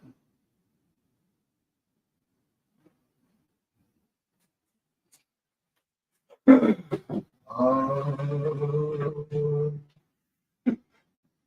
want to see some furrow, possibly het monarch. Here's some furrow.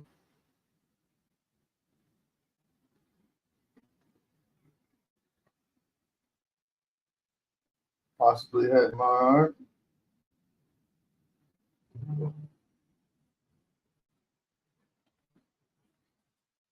Then let's see.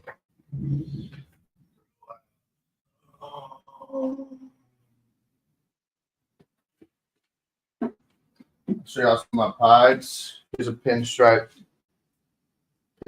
banana pod. If I can get it completely out. Nobody wants to cooperate with me today. Y'all see the ball? See the ball? Little freckle. Come on. Here you go. Where's Sydney? Sydney.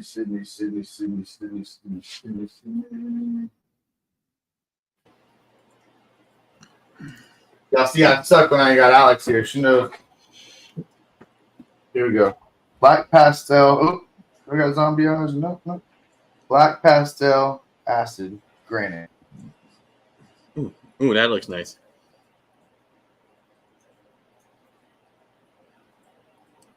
Never see the belly on that one. Even the side pattern. Definitely got that gas on water look to it. Come on. This is another one of my favorites, actually, from my champagne. Here's champagne voodoo. You can see the head on that one. You say that champagne voodoo? Voodoo, yep. Oh, that's cool. And it's one of the things with champagne. It's like it's just so overpowering. Right. And then you add like pastel into it, and it makes a crazy snake. You add, a het pied is a crazy looking. A champagne het pied looks better than a visual champagne pied. Right. Now here's some banana clown. If I could get some good side pattern on it. I like this one because it didn't have much speckling either on it. I'll show you the other side. And then that dorsal. Does it have like a lone dot on it? Yeah, it has like one little, I think it's actually two on it. You see the one there? It literally, and it won't get any more. Actually, yeah, it is two. There's the other one there. But yeah, and I'll keep watching it. It won't get any more. It just has two freckles. It just won't go away. Yeah, that's always interested me with like banana. Right. Well, it won't add, should I say. They're not going to go away, but they're not. I haven't gotten any new ones, more or less, should I say. I sort of want to get banana again, just because it's hatchlings. They're phenomenal looking. But I think I'm just going to do joints with Brad for those. Here's some OD Inchy.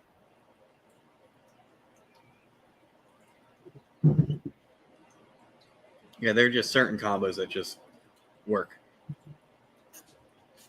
That's my girl there. Throwing some yellow belly in that too. Right.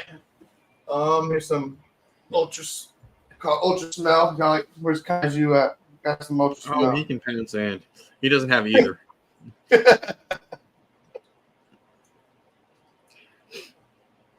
that's my girl there as well. Yeah, I don't know. Maybe it was because I was being a Billy fanboy at the time, but when he was showing off that Ultramel stuff a couple of years ago, I was like, okay, that's what I need to get into. And I just had my only recessive that I had was a visual pied from Brian Barczyk, and I just so happened that there was a male Ultramel pinstripe on the website there. I was like, okay, I can get that. And yeah, I'll show you the here's Mojave Het Monsoon. If I can show you the strong arms. Let me show you my strong arms. on that tail right there.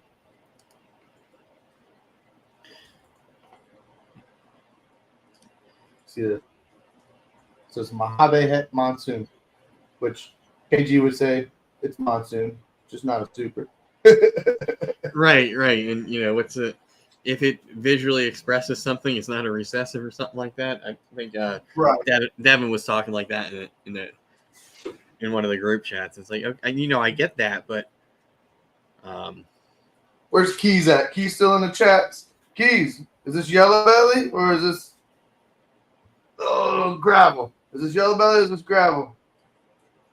What is that, Keys? Is it what else is in there? acid and fire?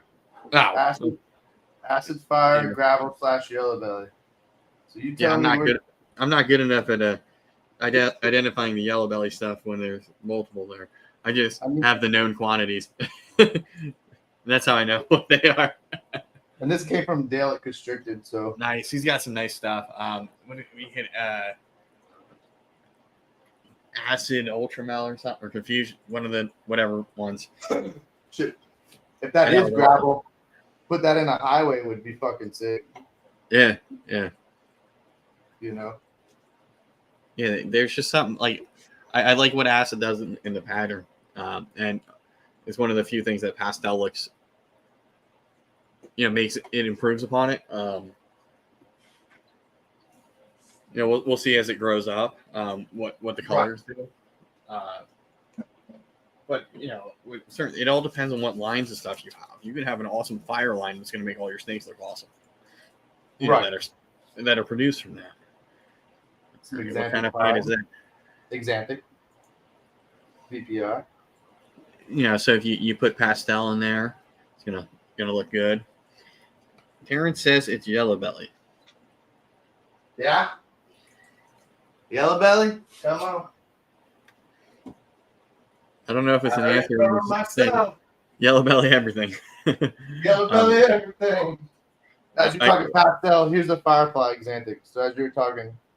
Yeah. I mean, I do like, not that I'm a fan of anything Xanthic, but it is one of those combos where pastel. I mean that looks awesome, right? Yeah, it looks clean as fuck. Got a little stuck shit on her. She's gonna go soaking tonight. I've been fighting the fucking little. I got this because this room isn't insulated, so at nighttime I gotta run a little space heater. It's definitely drying out my fucking. Now it seems like I'm gonna have to go to a couple more days a week on misting. So, do you have a humidifier in that room? I mean, it's Florida. Can't you just kind of open the window during the day? Well, right now it's not insulated, so at nighttime it gets really fucking cold, and I'm trying to keep my room at a steady temperature and not letting it get so cold. Right. So that space heater's sucking everything out. Yeah, and there's that black pastel albino. Yeah, I just love that look. It's one of those. If that was sitting on a table at a show, it's sold. Type of snakes. Then this boy here. One thing is this boy here is he's like my picky eater, but you'll lock. You'll definitely fucking lock. There's a calico albino that went. Oh, that's nice. I mean, I like what it does to the the pattern. It sort of changes it up from what you normally expect. Right. It puts the color palette there, right? Yeah. Hey, Nicole, thanks for tuning in. Nicole.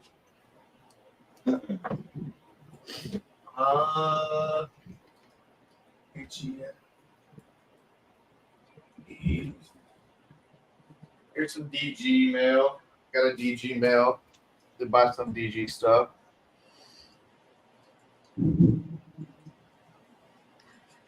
And now that is one gene I was definitely late to the party to get in on.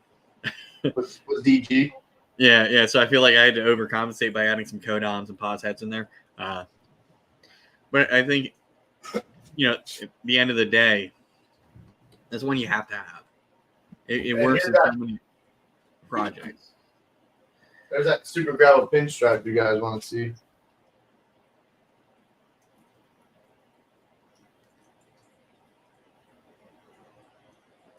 So, I mean, I like what the pinstripe does there. I mean, it's not necessarily too overpowering. You give it like a salt and pepper look too, really. And plus, you have a super where it sort of lends itself. Right. And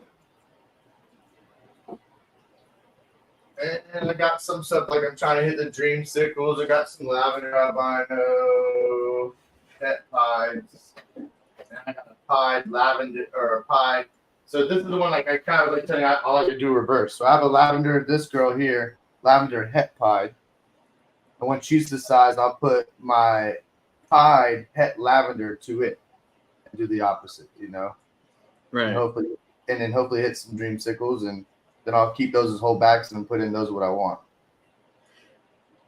Right. Yeah. I mean, that's sort of like what I'm doing with the ultra pied stuff. Down the road, I'll add codons, but it's one of those projects where it's not as worked as, let's say, like Dreamsicle. Right. And I remember when I saw Dreamsicle and that first came out, I was like, "Holy crap! This is something I want."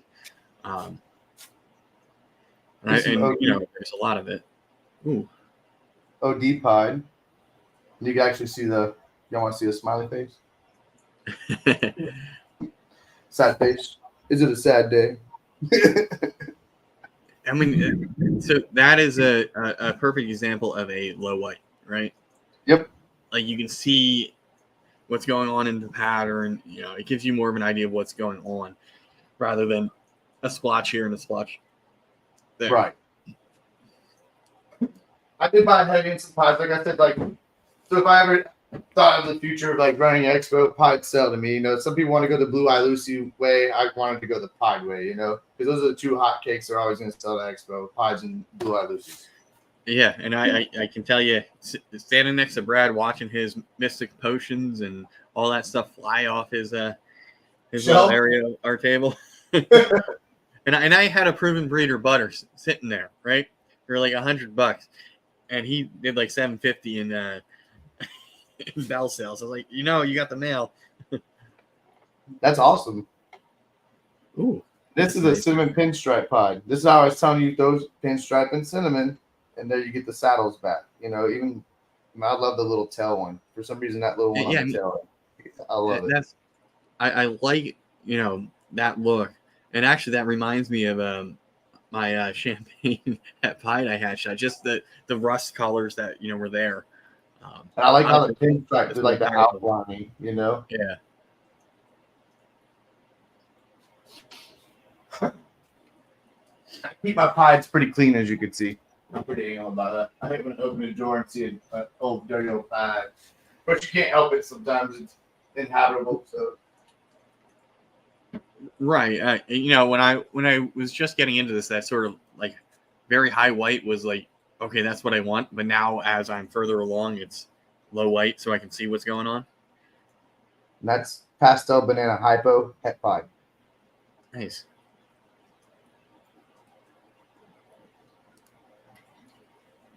So for anybody that's not following Justin and Alexandra, in the description to the video, there is their Instagram and YouTube links. Go check them out. I got Inchy Spot Nose Het Clown. It's gonna go to my clown. So here's an Inchy Spot Nose Het Clown.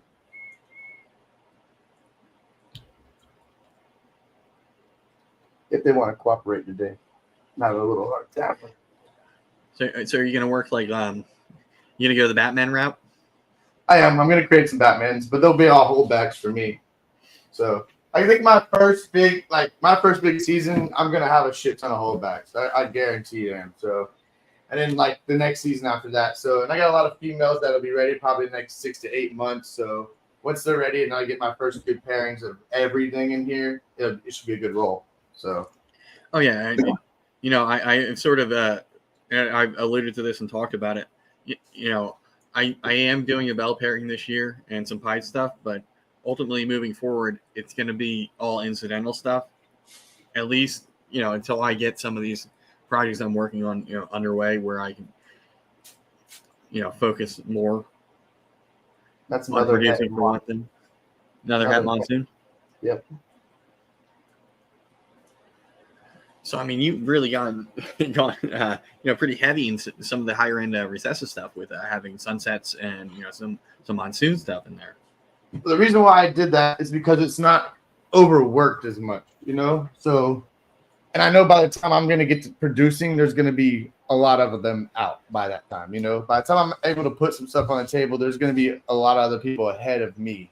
So I like just trying to think futuristic wise with the money aspect too. Like I said, I could go buy a $400 snake, $500 snake, but by the time I'm actually ready to make what I want into it 6 years down the road, is it even going to be worth a fuck or even worth to do that, So I just try to be smart is all I'm trying to do. Just make the right smart moves and try to, Right. And for me, like say I want to get into sunset right now or monsoon, I'm going to, and it's going to be difficult with either project, right? But I would rather, if I had the money's not an issue, is get the breeder females, right? If I'm going to get one snake in the project, right? That's what it's going to be.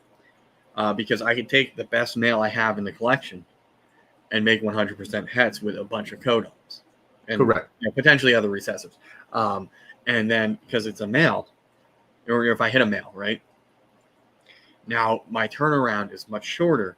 So I have a year, maybe 2 years before I'm pairing that awesome codom het to that visual female that's already proven and whatnot. So right. I like that way of getting into sort of that project like that. So if you want to get into any recessive, that proven breeder female. Right. And I was going to go that by one snake, right?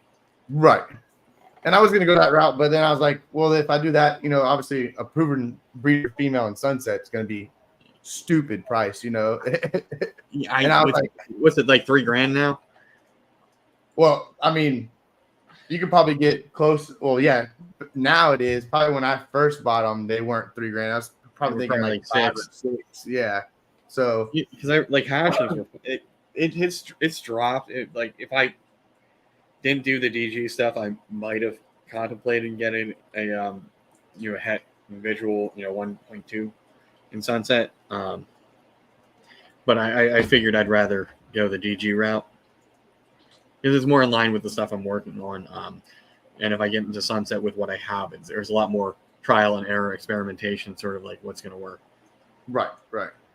Hey, DG is good now. I like it. I don't hate on it at all. I also like the enhancer too as well, So, but people want to claim that it might be the same and et cetera, but yeah, I mean, I have so prior to getting those DGs or under contract or whatever, I had two males that are double het, clown, genetic stripe, possible het enhancers, and then I have a female that is a het, G stripe, possible double het, cryptic, DG. Fuck yeah. So I mean that I don't know whether or not I'm going to test all of them. I might just put the pinstripe one to the het G stripe and hope. If I get if they all prove, then holy crap, I hit the lottery. But if not, I just get some G stripes. Okay, I'm fine with that.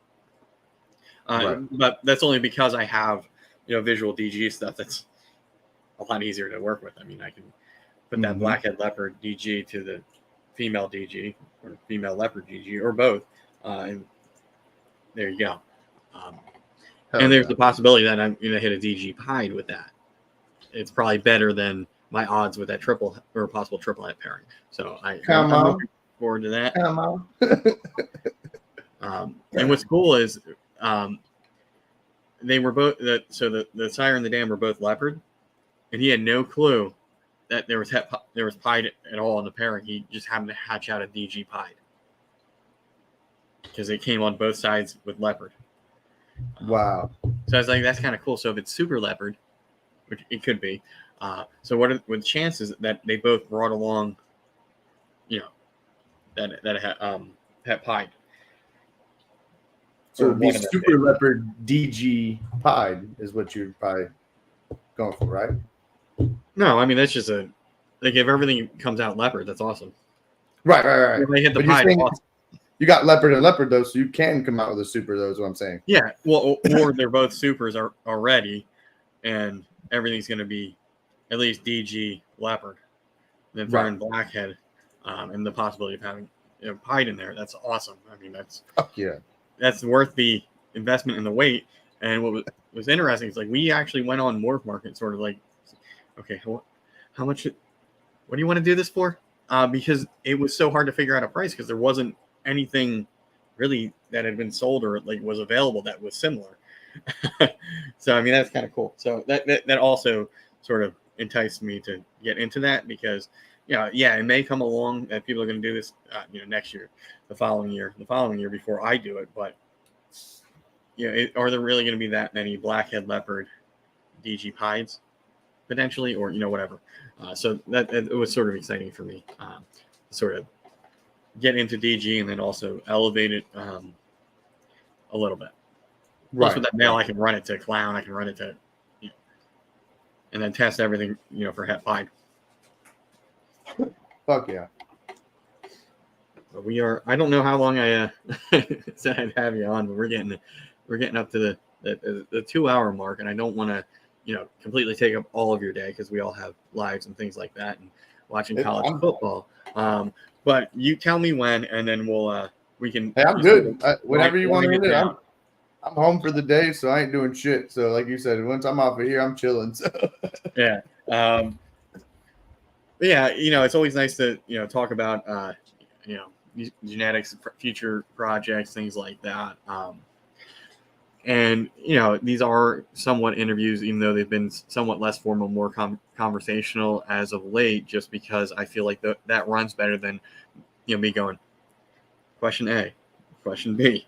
Yeah. And you're sort of like, hey, I got to ask this question, so I'm going to change the topic. So I think the first one I did like this was with Malaysia, and we just sort of talked. And now the conversation was good, but apparently my the video on my end was garbage. So that stinks. So I'll probably have to have him back on here so we can do one where you can see everybody. Which is why I have the Ethernet cable now plugged in. And I sort of figured that out. But hell yeah. Actually, I still run off my Wi-Fi amazingly, and it works great. I don't know how, but also my router box is like right out the door, so it's not like I'm far at all. So yeah. I mean, once I found that out, and I sort of figured out a way to get my wired internet. Ooh, like I think it made it so much better. And I am streaming in 720. I'm not paying that extra whatever for the 1080. And I think it's good enough. Occasionally, there's some light issues or whatever, but I still think it's fine. But yeah. So while we're on this, what are your goals with your YouTube channel? With my YouTube channel, I can say we definitely want to progress with it. I haven't gone to there was a part here a few months back. I was actually kind of going pretty heavy into it. Was getting some really good views and just work, etc. It's hard to constantly be at it all the time. So actually, speaking of that, I have a buddy in town that works for the news station that does photography. That's hence how I got this great camera and all my setups and stuff. He's kind of walked me through my whole process and doing some video stuff. So now we were kind of talking the other day, and he's like, man, I'll just edit your videos. You could sit here. So pretty much he's going to be my content guy. I'm kind of working with the little deal with him to where I could just take a bunch of shots and stuff, send it to him, and he'll create the videos, send them over to me, and I could just make my post and post them, and et cetera, try to be a little smart with it. And he's knowledgeable, wise, because he's trying to show me some, I'm computer declined. So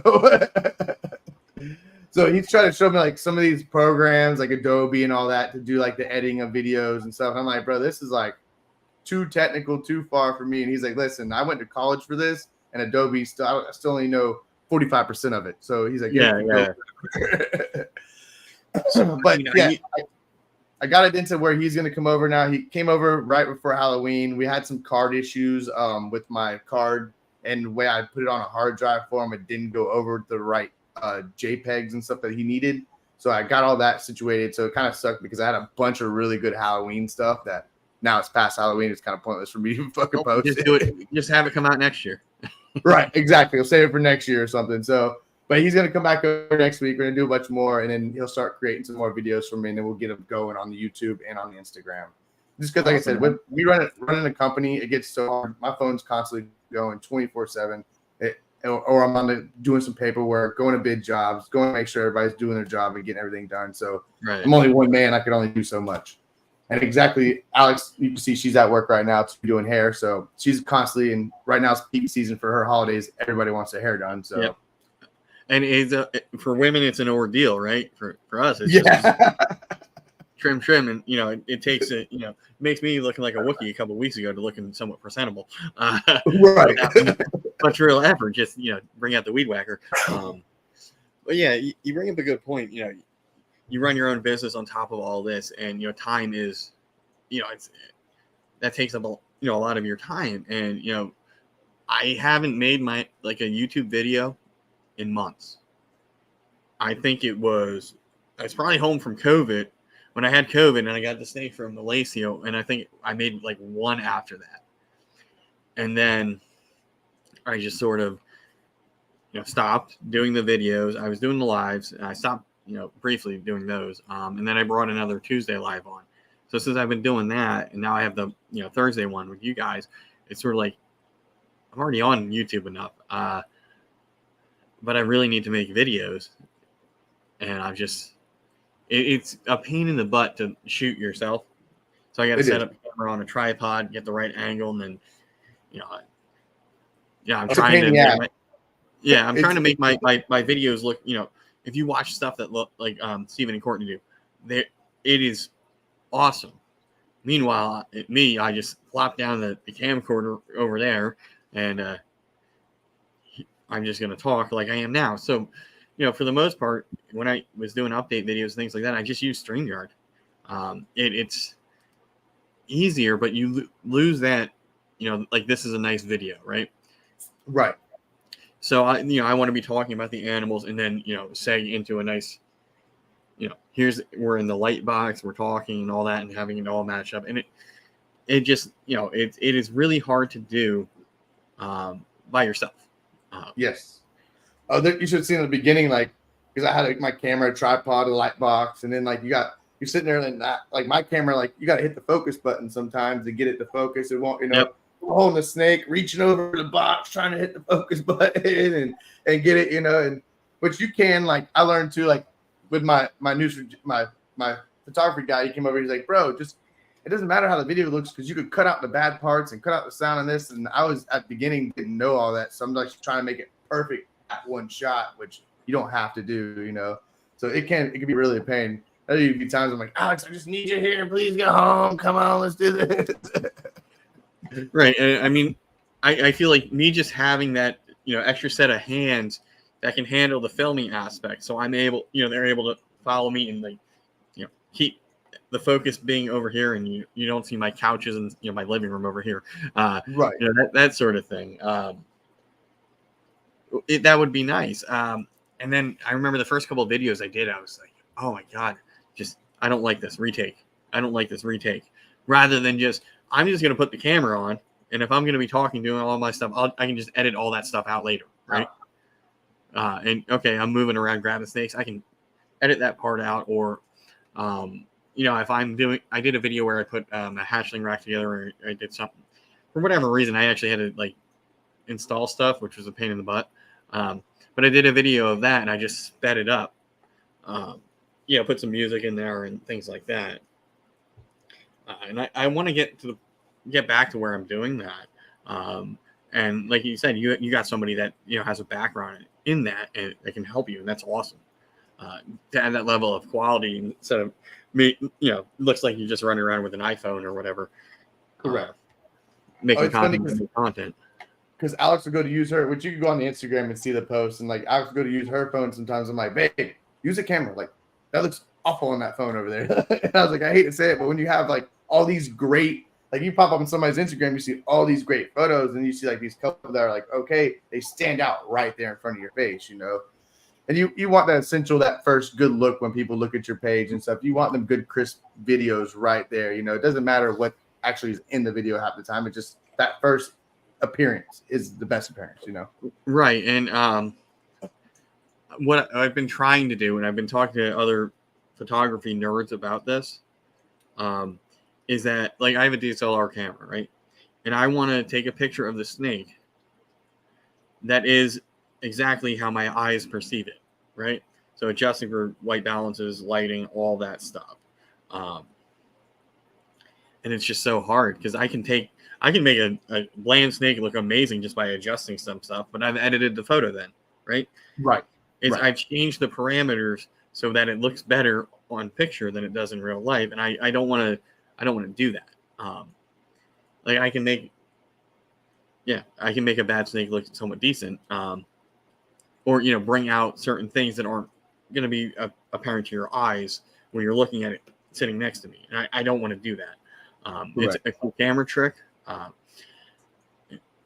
making sure you have the right focuses and all that stuff. I mean, it's been a learning curve. I'm happy I have some people in the hobby that are also photography people, so they are able to help and provide advice and things like that on how to best do it, and still be honest, if you will.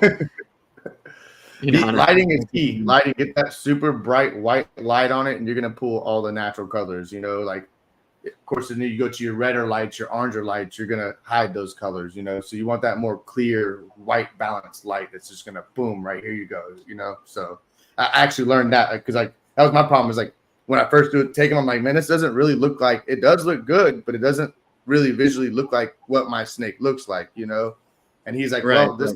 Because of this lighting and this, and he brought over one of his. He's like, actually, I got a bunch of extra lights in the car that I don't even use. It. You want to just buy them off me real quick? I'm like, well, let's see what you got there, Kevin. Yeah. And he brought them in. And he brought them in, and they weren't. I think he charged me $20 a piece for each one. I'm like, really? Like that? He's like, dude, they're used. Like, what am I gonna get for them anyways? So take them. Yeah, and one of the things I noticed is in the light box itself, you can take the white background or the black background, and depending on what snake you put on there, that contrast just, if you have that black background, that, whiter, brighter snake is going to pop. If you have the white background, that darker snake is going to pop. But then you also have the ability to adjust the light itself. Right. So you're working the light, and then the camera to sort of get that perfect shot. And, I want that to be like, obviously a great representation of that animal, but also truthful. I don't want your camera, Can you adjust the ISO on your camera? I have a DSLR, so yes.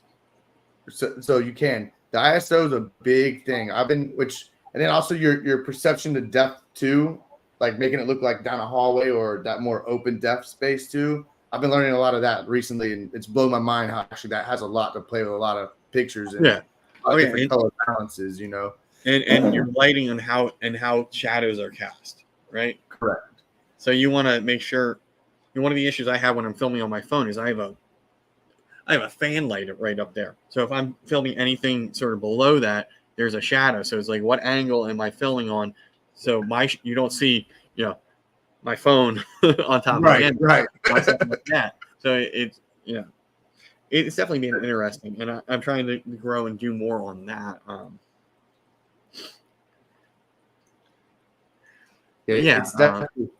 That's a learning curve for me. Like I said, I'm computer decline, bro. When it comes to electronics, I'm the guy who's ready to tape measure and a hammer.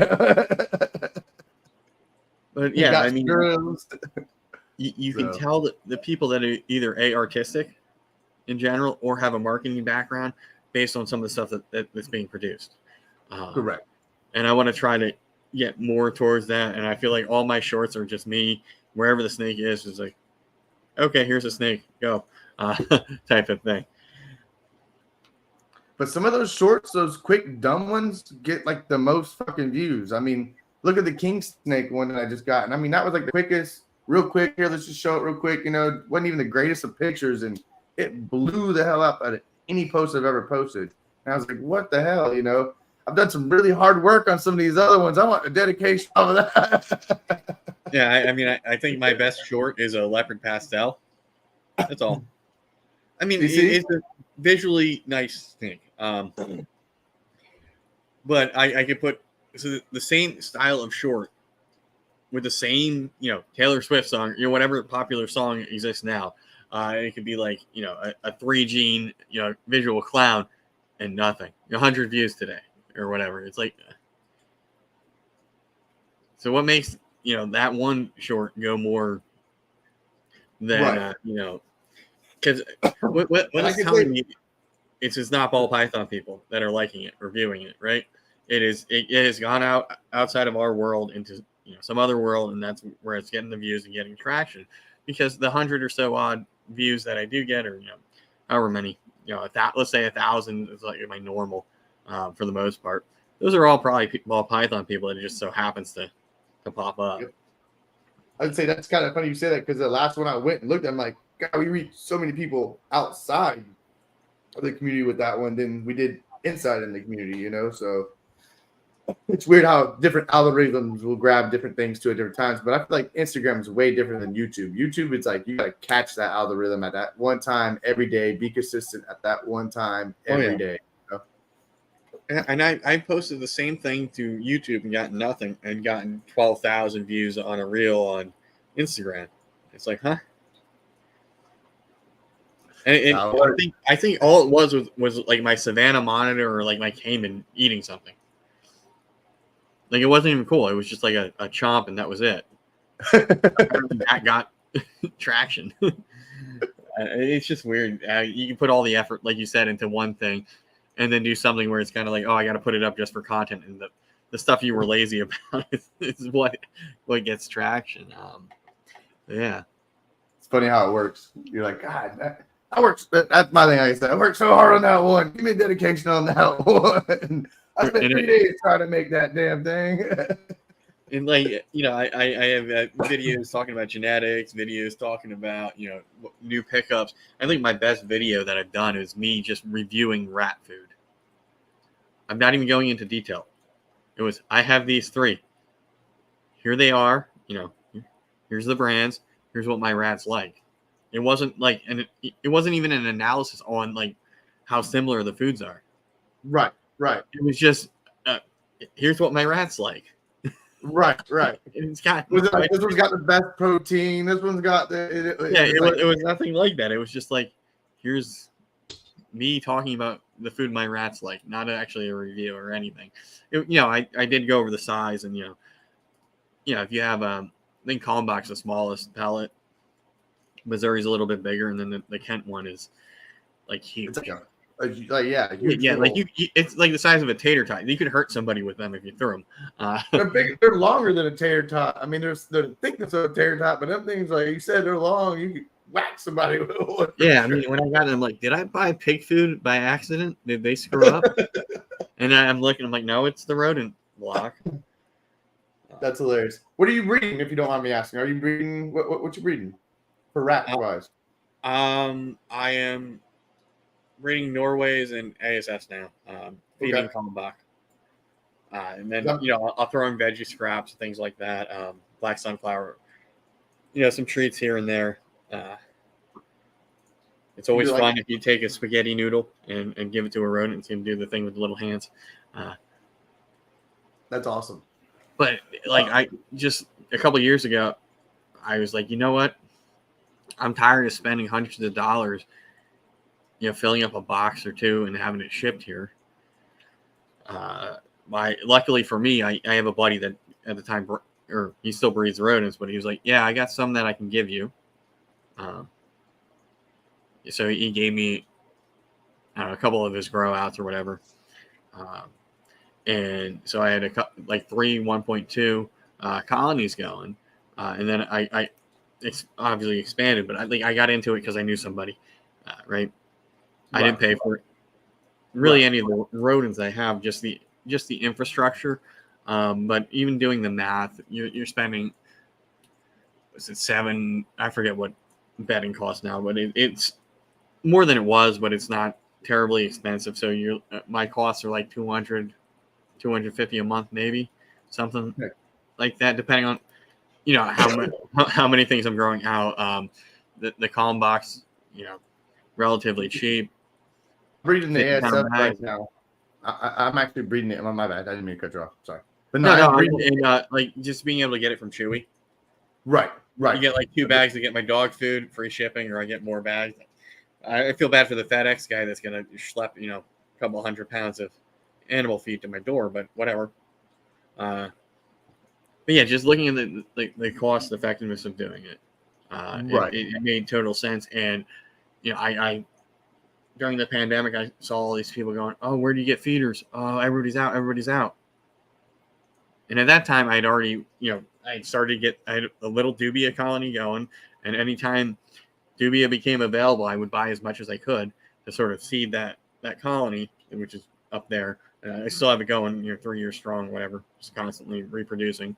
Yep. So I'm not paying really anything or like feed wise to feed my lizards. It's there producing them. The same with rodents. It's like 25 cents. That's funny because I breed my own discoid roaches for my bearded dragons and my gecko. Well, I'll give my geckos some of those small discoids because they don't. The big ones obviously are way too big for them. Yeah, but yeah. That's the issue I'm running into now. I don't have enough of the right size ones for the leopard geckos, so I've for the first time in like 3 years, I've had to go buy crickets and things like that. Right. It's like, oh man. But no, I do the discoid roaches and I do ASFs, and I just picked up a colony of mice, and I'm doing like a 1:6 ratio with the mice, and I'm gonna see how that goes. And my ASF colonies, I did start out. Excuse me, Hubbard, but my ASF colonies, my first rack, I did with the 5-tier. We did the 1:4 ratio, and then Malicio was like, "Bro, like you can go bigger." So it just had my wheels running in my head. So the second 5-tier I did a 1:6 ratio. So yeah, I think I have a 1, or I have a 2.5. I got to figure out which male is the beta male that he can go. Right. But it's hard. The one, his eyes all beat up, but the other one, his back's all beat up. So I'm like, the eye's probably going to be the one that's going to be more infected, or if something should happen, compared to like the back. Right. Because I know they're fighting each other. So I think I'm going to keep the one with the back. Makes sense. But what stinks is if I choose wrong and something happens to that other male, that whole colony is shot. And I got to hope that I have enough stuff that it's been weaned off that I can start again. Right. But I did on Black Friday order the Freedom Breeder 10/20/15 rat rack, and I'm gonna try to do, because those are the bigger, wider bins. And like I said, I was talking to Melissa, and he's like, you could run bigger. So I think I'm gonna try like a 2-20 type deal in those and see. It might get overcrowded. I mean, if it does, I could just pull some out if it gets overcrowded. But I'm gonna see. I'm gonna push my limits on it and see what I can push in there until it's starting to run me a big problem. Kind of already right now, the big problem I ran into now is like the new babies that are coming out are getting smothered by the other babies that are growing up still off the mom. So right, because there might be too much going on. I've had that happen with my rats. Somehow in the one, it got in the 1 to 3. One, they were not really lined up, same cycle wise for whatever reason. So I had one that would have a litter while others were still, almost about to be weaned, and those ones about to be weaned were sort of taking advantage, and then the new pinks weren't thriving. So it's like, okay, that we got to figure this out. So I mean, I pulled the male and let them do their thing, and then put him back in after everything had been weaned, and it worked out that way that he was able to do his thing. So that's actually smart. That's actually smart, because I was going to pull like the pinkies. Well, I pulled the pinkies and just gave them to another mom that's nursing babies, but not as many. So I kind of like upped her route, with the babies, instead of having this big old ball over here. Because I had to go underneath them, and like the pinkies were just getting, like, they're climbing on top of them and just smothering them, and obviously squish them to hell, and they couldn't make it. But that's smart. I didn't think about just pulling the male and just letting it keep doing its thing, because then you won't have to worry about anything else. Just put them back as long as you don't put them. He was just chilling in a separate enclosure, eating whatever, and then let them cycle through, put them back in. Delayed, a litter or two, but it got them back on the same. They're all dropping within a few days of each other, rather than, it wasn't as spread out. And I try to get them to the point where, one tub goes, then the next, and the next. So I have various sizes growing up constantly. It's not just like, okay, here's 30 litters at once. Have fun, Kent. It's spread out. So almost at any given time, I'll have smalls, anything up to smalls. I don't go unless I'm replacing. I don't grow anything past a small. It just takes too much time to grow them to mediums. For 2-3 snakes that can eat those, Right. I just feed a small. And if somebody doesn't eat, they get another meal. Right. Yeah, I feed weekly. So, and that's kind of how I put it. Like, if a small is too small for some of mine, I'll wait a few hours and give them another one, anyways. Just give them 2. What does it matter? It's not gonna hurt them. Yeah, I mean, I look at that like that's like about a medium. If you do a bigger small and a smaller small, that's probably a medium, give or take. But yeah, it's definitely been a process, and now for the first time in a while, I don't have like that overage. I mean, I do with ASFs. Don't get me wrong. I got to figure something out. I'm only gonna be able to like feed so many before like I have to grow them out. But for the rats, it's like I always had an overage, and I was able to just throw them in the freezer. If I needed to sell them or barter with them, I was able to do that. Now it's not necessarily the case because I have more animals, and I need to feed my own stuff. But it was nice for that year and a half or whatever where I was just producing. Hell yeah. Got me some snakes, some racks. That's a future goal for me. Is like I kind of want to like be able to sell a good bit of rats here locally.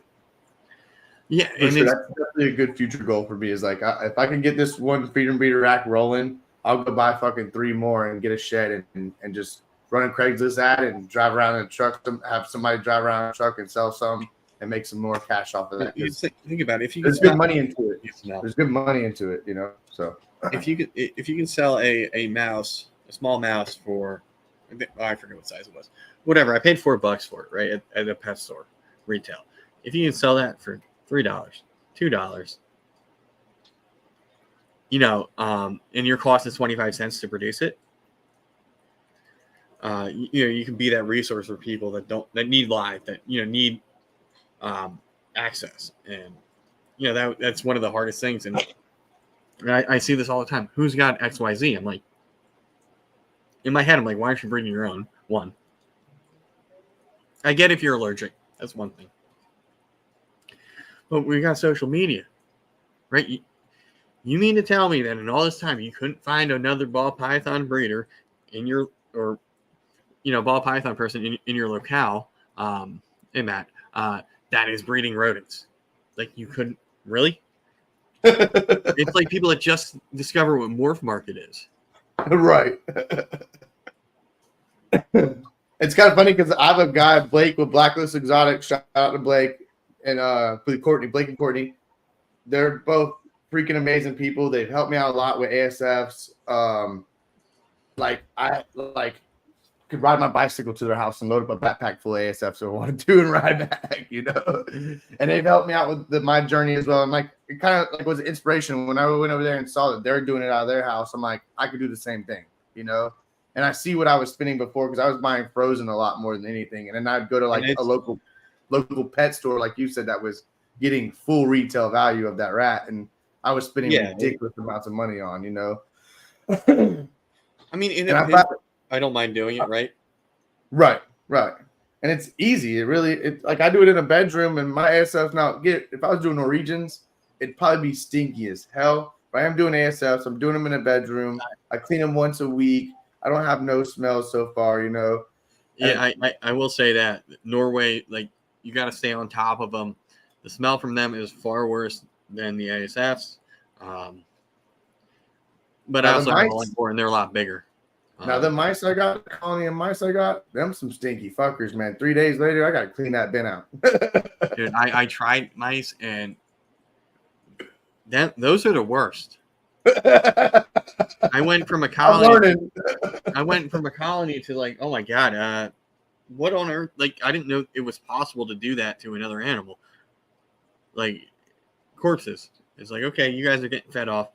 We're not doing mice anymore. Right. So I eventually got the ASFs, and it serves the same, size, purpose, whatever.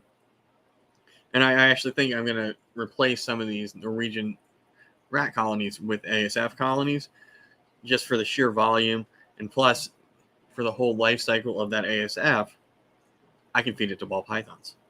Yep. And right now my bow is not big enough to eat, retired Norway breeders, and my blood's not big enough. But eventually they will be, and that's sort of Right. what will, I'll keep them because I'll keep the Norways because they have to. And actually, Keys is on it right there. Don't mean to cut you off, but he's on it right there. That's what I say. I got an old full Ranger sits there. It's actually the motor's been redone on it, new brake lines and things, fucking pristine old Ford Ranger.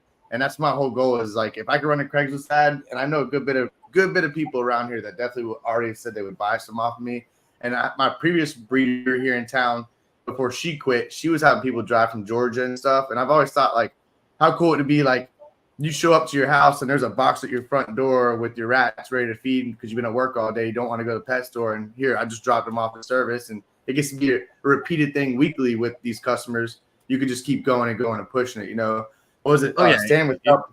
Stan was telling me he heard of a guy that he found a guy that was breeding rats or whatever. And the guy was wanting 3,000 rats a week at $2 a piece. Well, that's $6,000 a week you'll make right there. If you could produce it, and he'll buy them at $2 a piece, and he's 3,000 rats a week. That's money, I mean, do the math right there. The only thing is production. Can you keep up with that? That's one of the things. Like, I look at like Chris from BNS, and he's got a shed full, and then some. And it's like, how do you? Like, I feel like every time I'm there, and it just might be the days I show up, but he's out in that shed, and he does have help. But it's a lot of work. And you don't want to get to the point where you can't handle it because then everything gets gross. And right.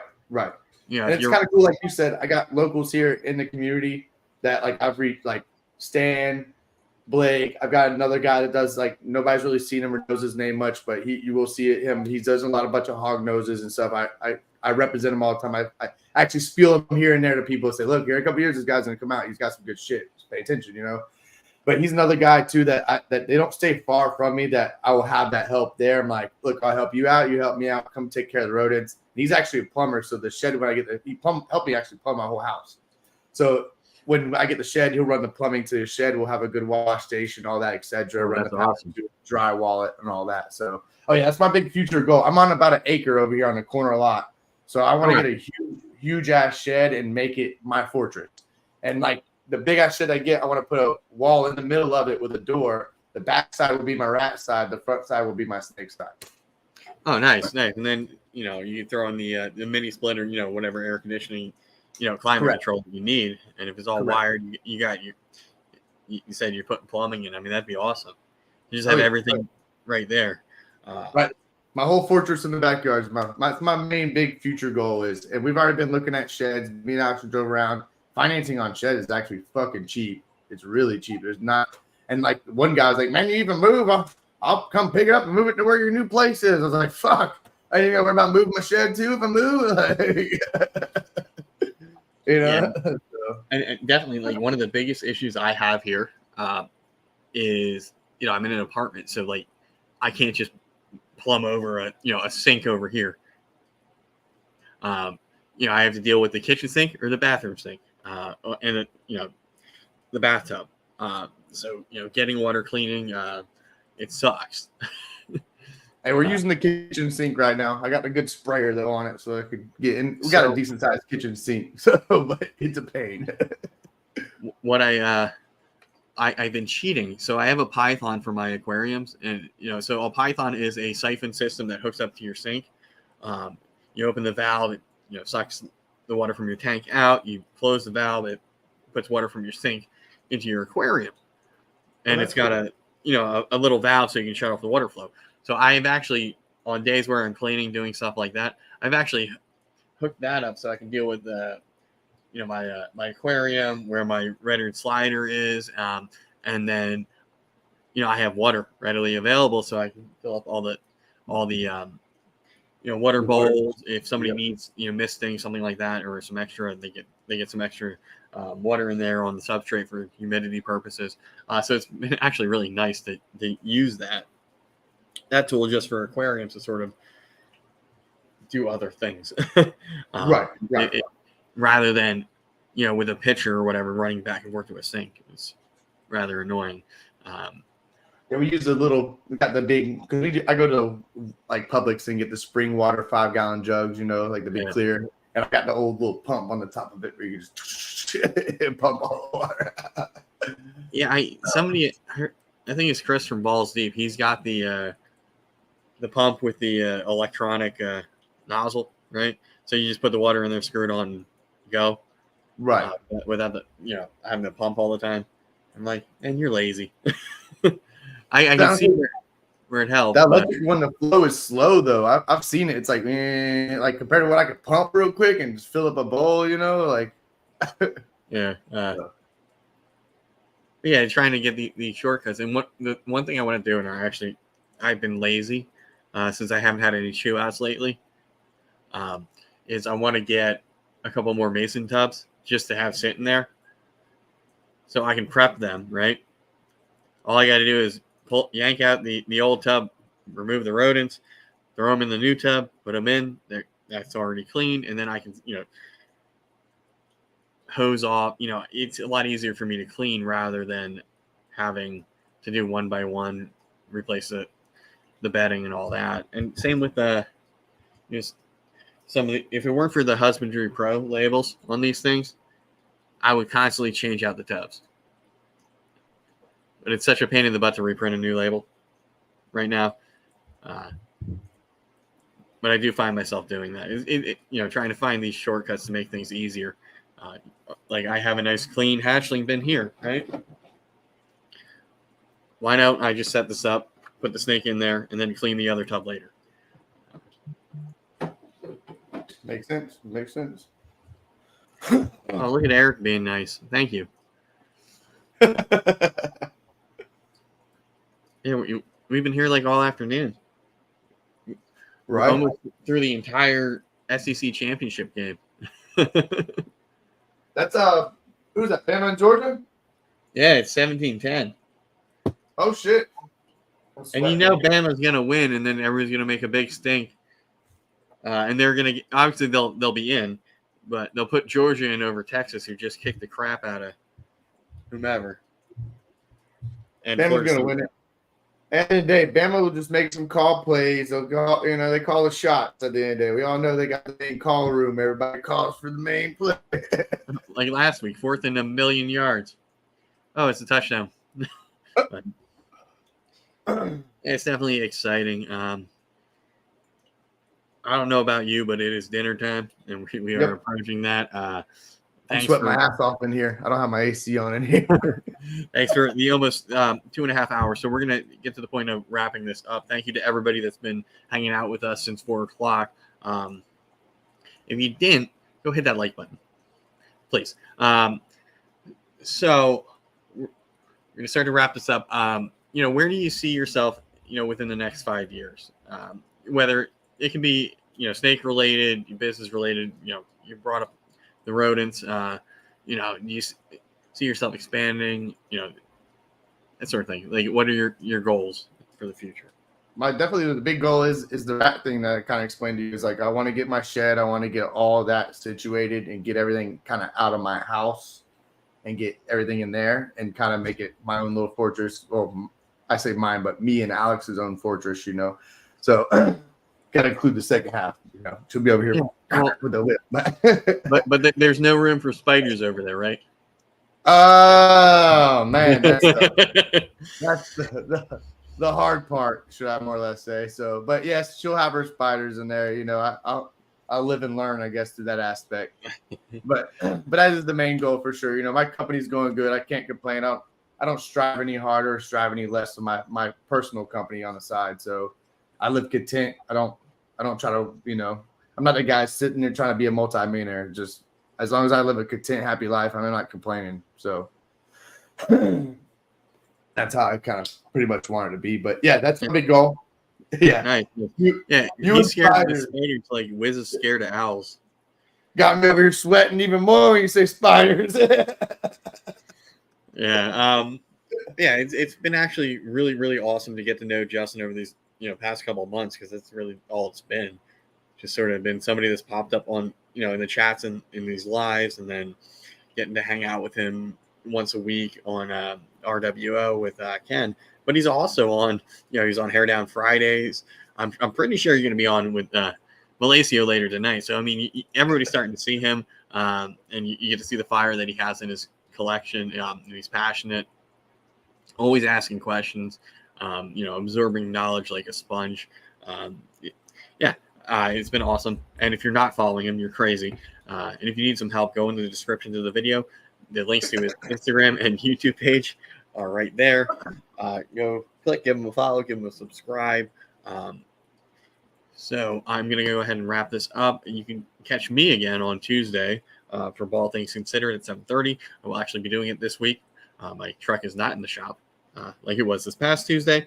I don't know what the content will be about. I'll figure something out. It might just be talking about the auction for Stan and Tiff, something like that, something along those, maybe a reflection on the community at large with those types of things. I'm not sure. I'll figure it out.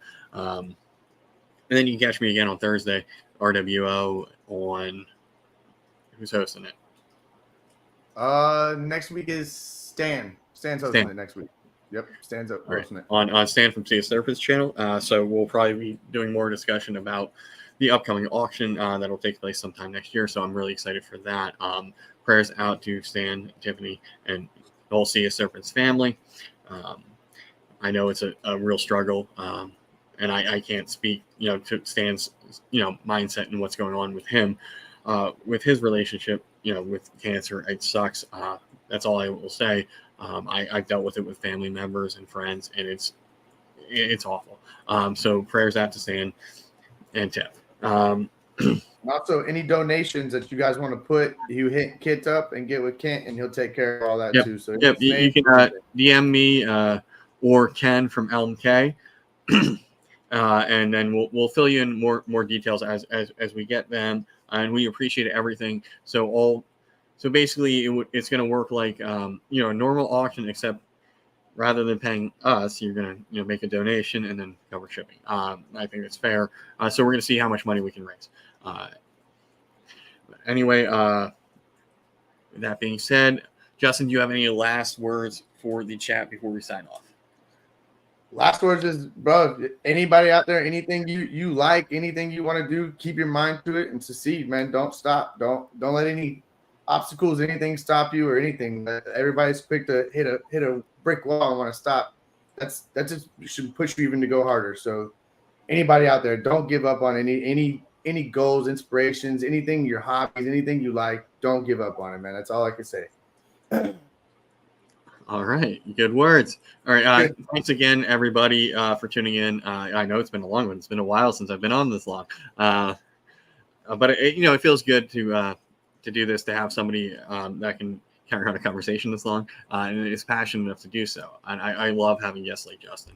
Justin, thank you so much for coming on. And I will see you in the chats, on the live streams, and in person. Well, behind the screen on Thursday. All right. Thank you, everybody, and we will catch you next time. Peace.